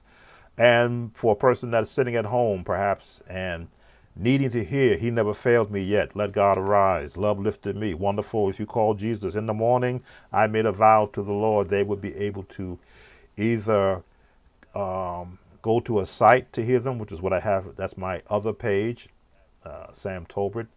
That's the other channel. Or they'd be able to contract me to create these for them and then email it to them. or for a monthly subscription, have these songs created and emailed to them directly. So that is the avenue in which I'm on right now, thanks to what virtual singing has made it possible for me to do. So I can turn this off here. So if you're wondering why I may be a little bit giddy at times whenever I create something, this is why. Because this technology is now open to me. It's within the range of my pocketbook, you might say, and I can keep up with technology and grow from it. And then down the road is where they say it's where the rewards come. You got to learn it first before you can start to monetize yourself and what you're doing. And if I can be in the forefront or close to the front, or have everyone behind me looking ahead going, hey, how can I take time to do that? I haven't got the time. Well, we can book a session. Or you can watch my old YouTube videos that show the process that I took, and then you can, as they say, follow on. I remember back in 2006, I think it was just me and another person that was on YouTube teaching gospel music with our cheap cameras. And I got a chance to watch all the other sites emerge with better production, better cameras, bringing in people from the outside. For 19 years, it's been just me, which is good because that means no clashes about what should be done or what shouldn't be done. But as I see where the need is, that's what I answer, the need. But as I say, if my subscriber count likes going to all the other channels, I say go for it, because if they can better serve you, then that's where you should go. There's enough out there. There's plenty out there for everybody. So I think, Robert Holder, you're the last to come in. So thank you for also coming in and catching up. You can see the replay. We've covered quite a bit in the last 3 hours and 42 minutes. YouTube will probably come after me, and I'll see how badly. If I see more than 3 notifications about some of the songs I've done, I know what to do to get those notifications eliminated. But you may see some parts of the video, if you're seeing a replay, where it is muted. That is my workaround. They will mute those parts that they deemed, the AI of YouTube deems, is infringed on another's platform. But again, thank you for watching. I'm still out here. Okay, I see colors flashing, which means my computer is starting to overheat. I'll have to work on that. But thanks for watching. Sam Tober, Sound of Joy Music Services. As always, make a joyful noise to the Lord. This should work now.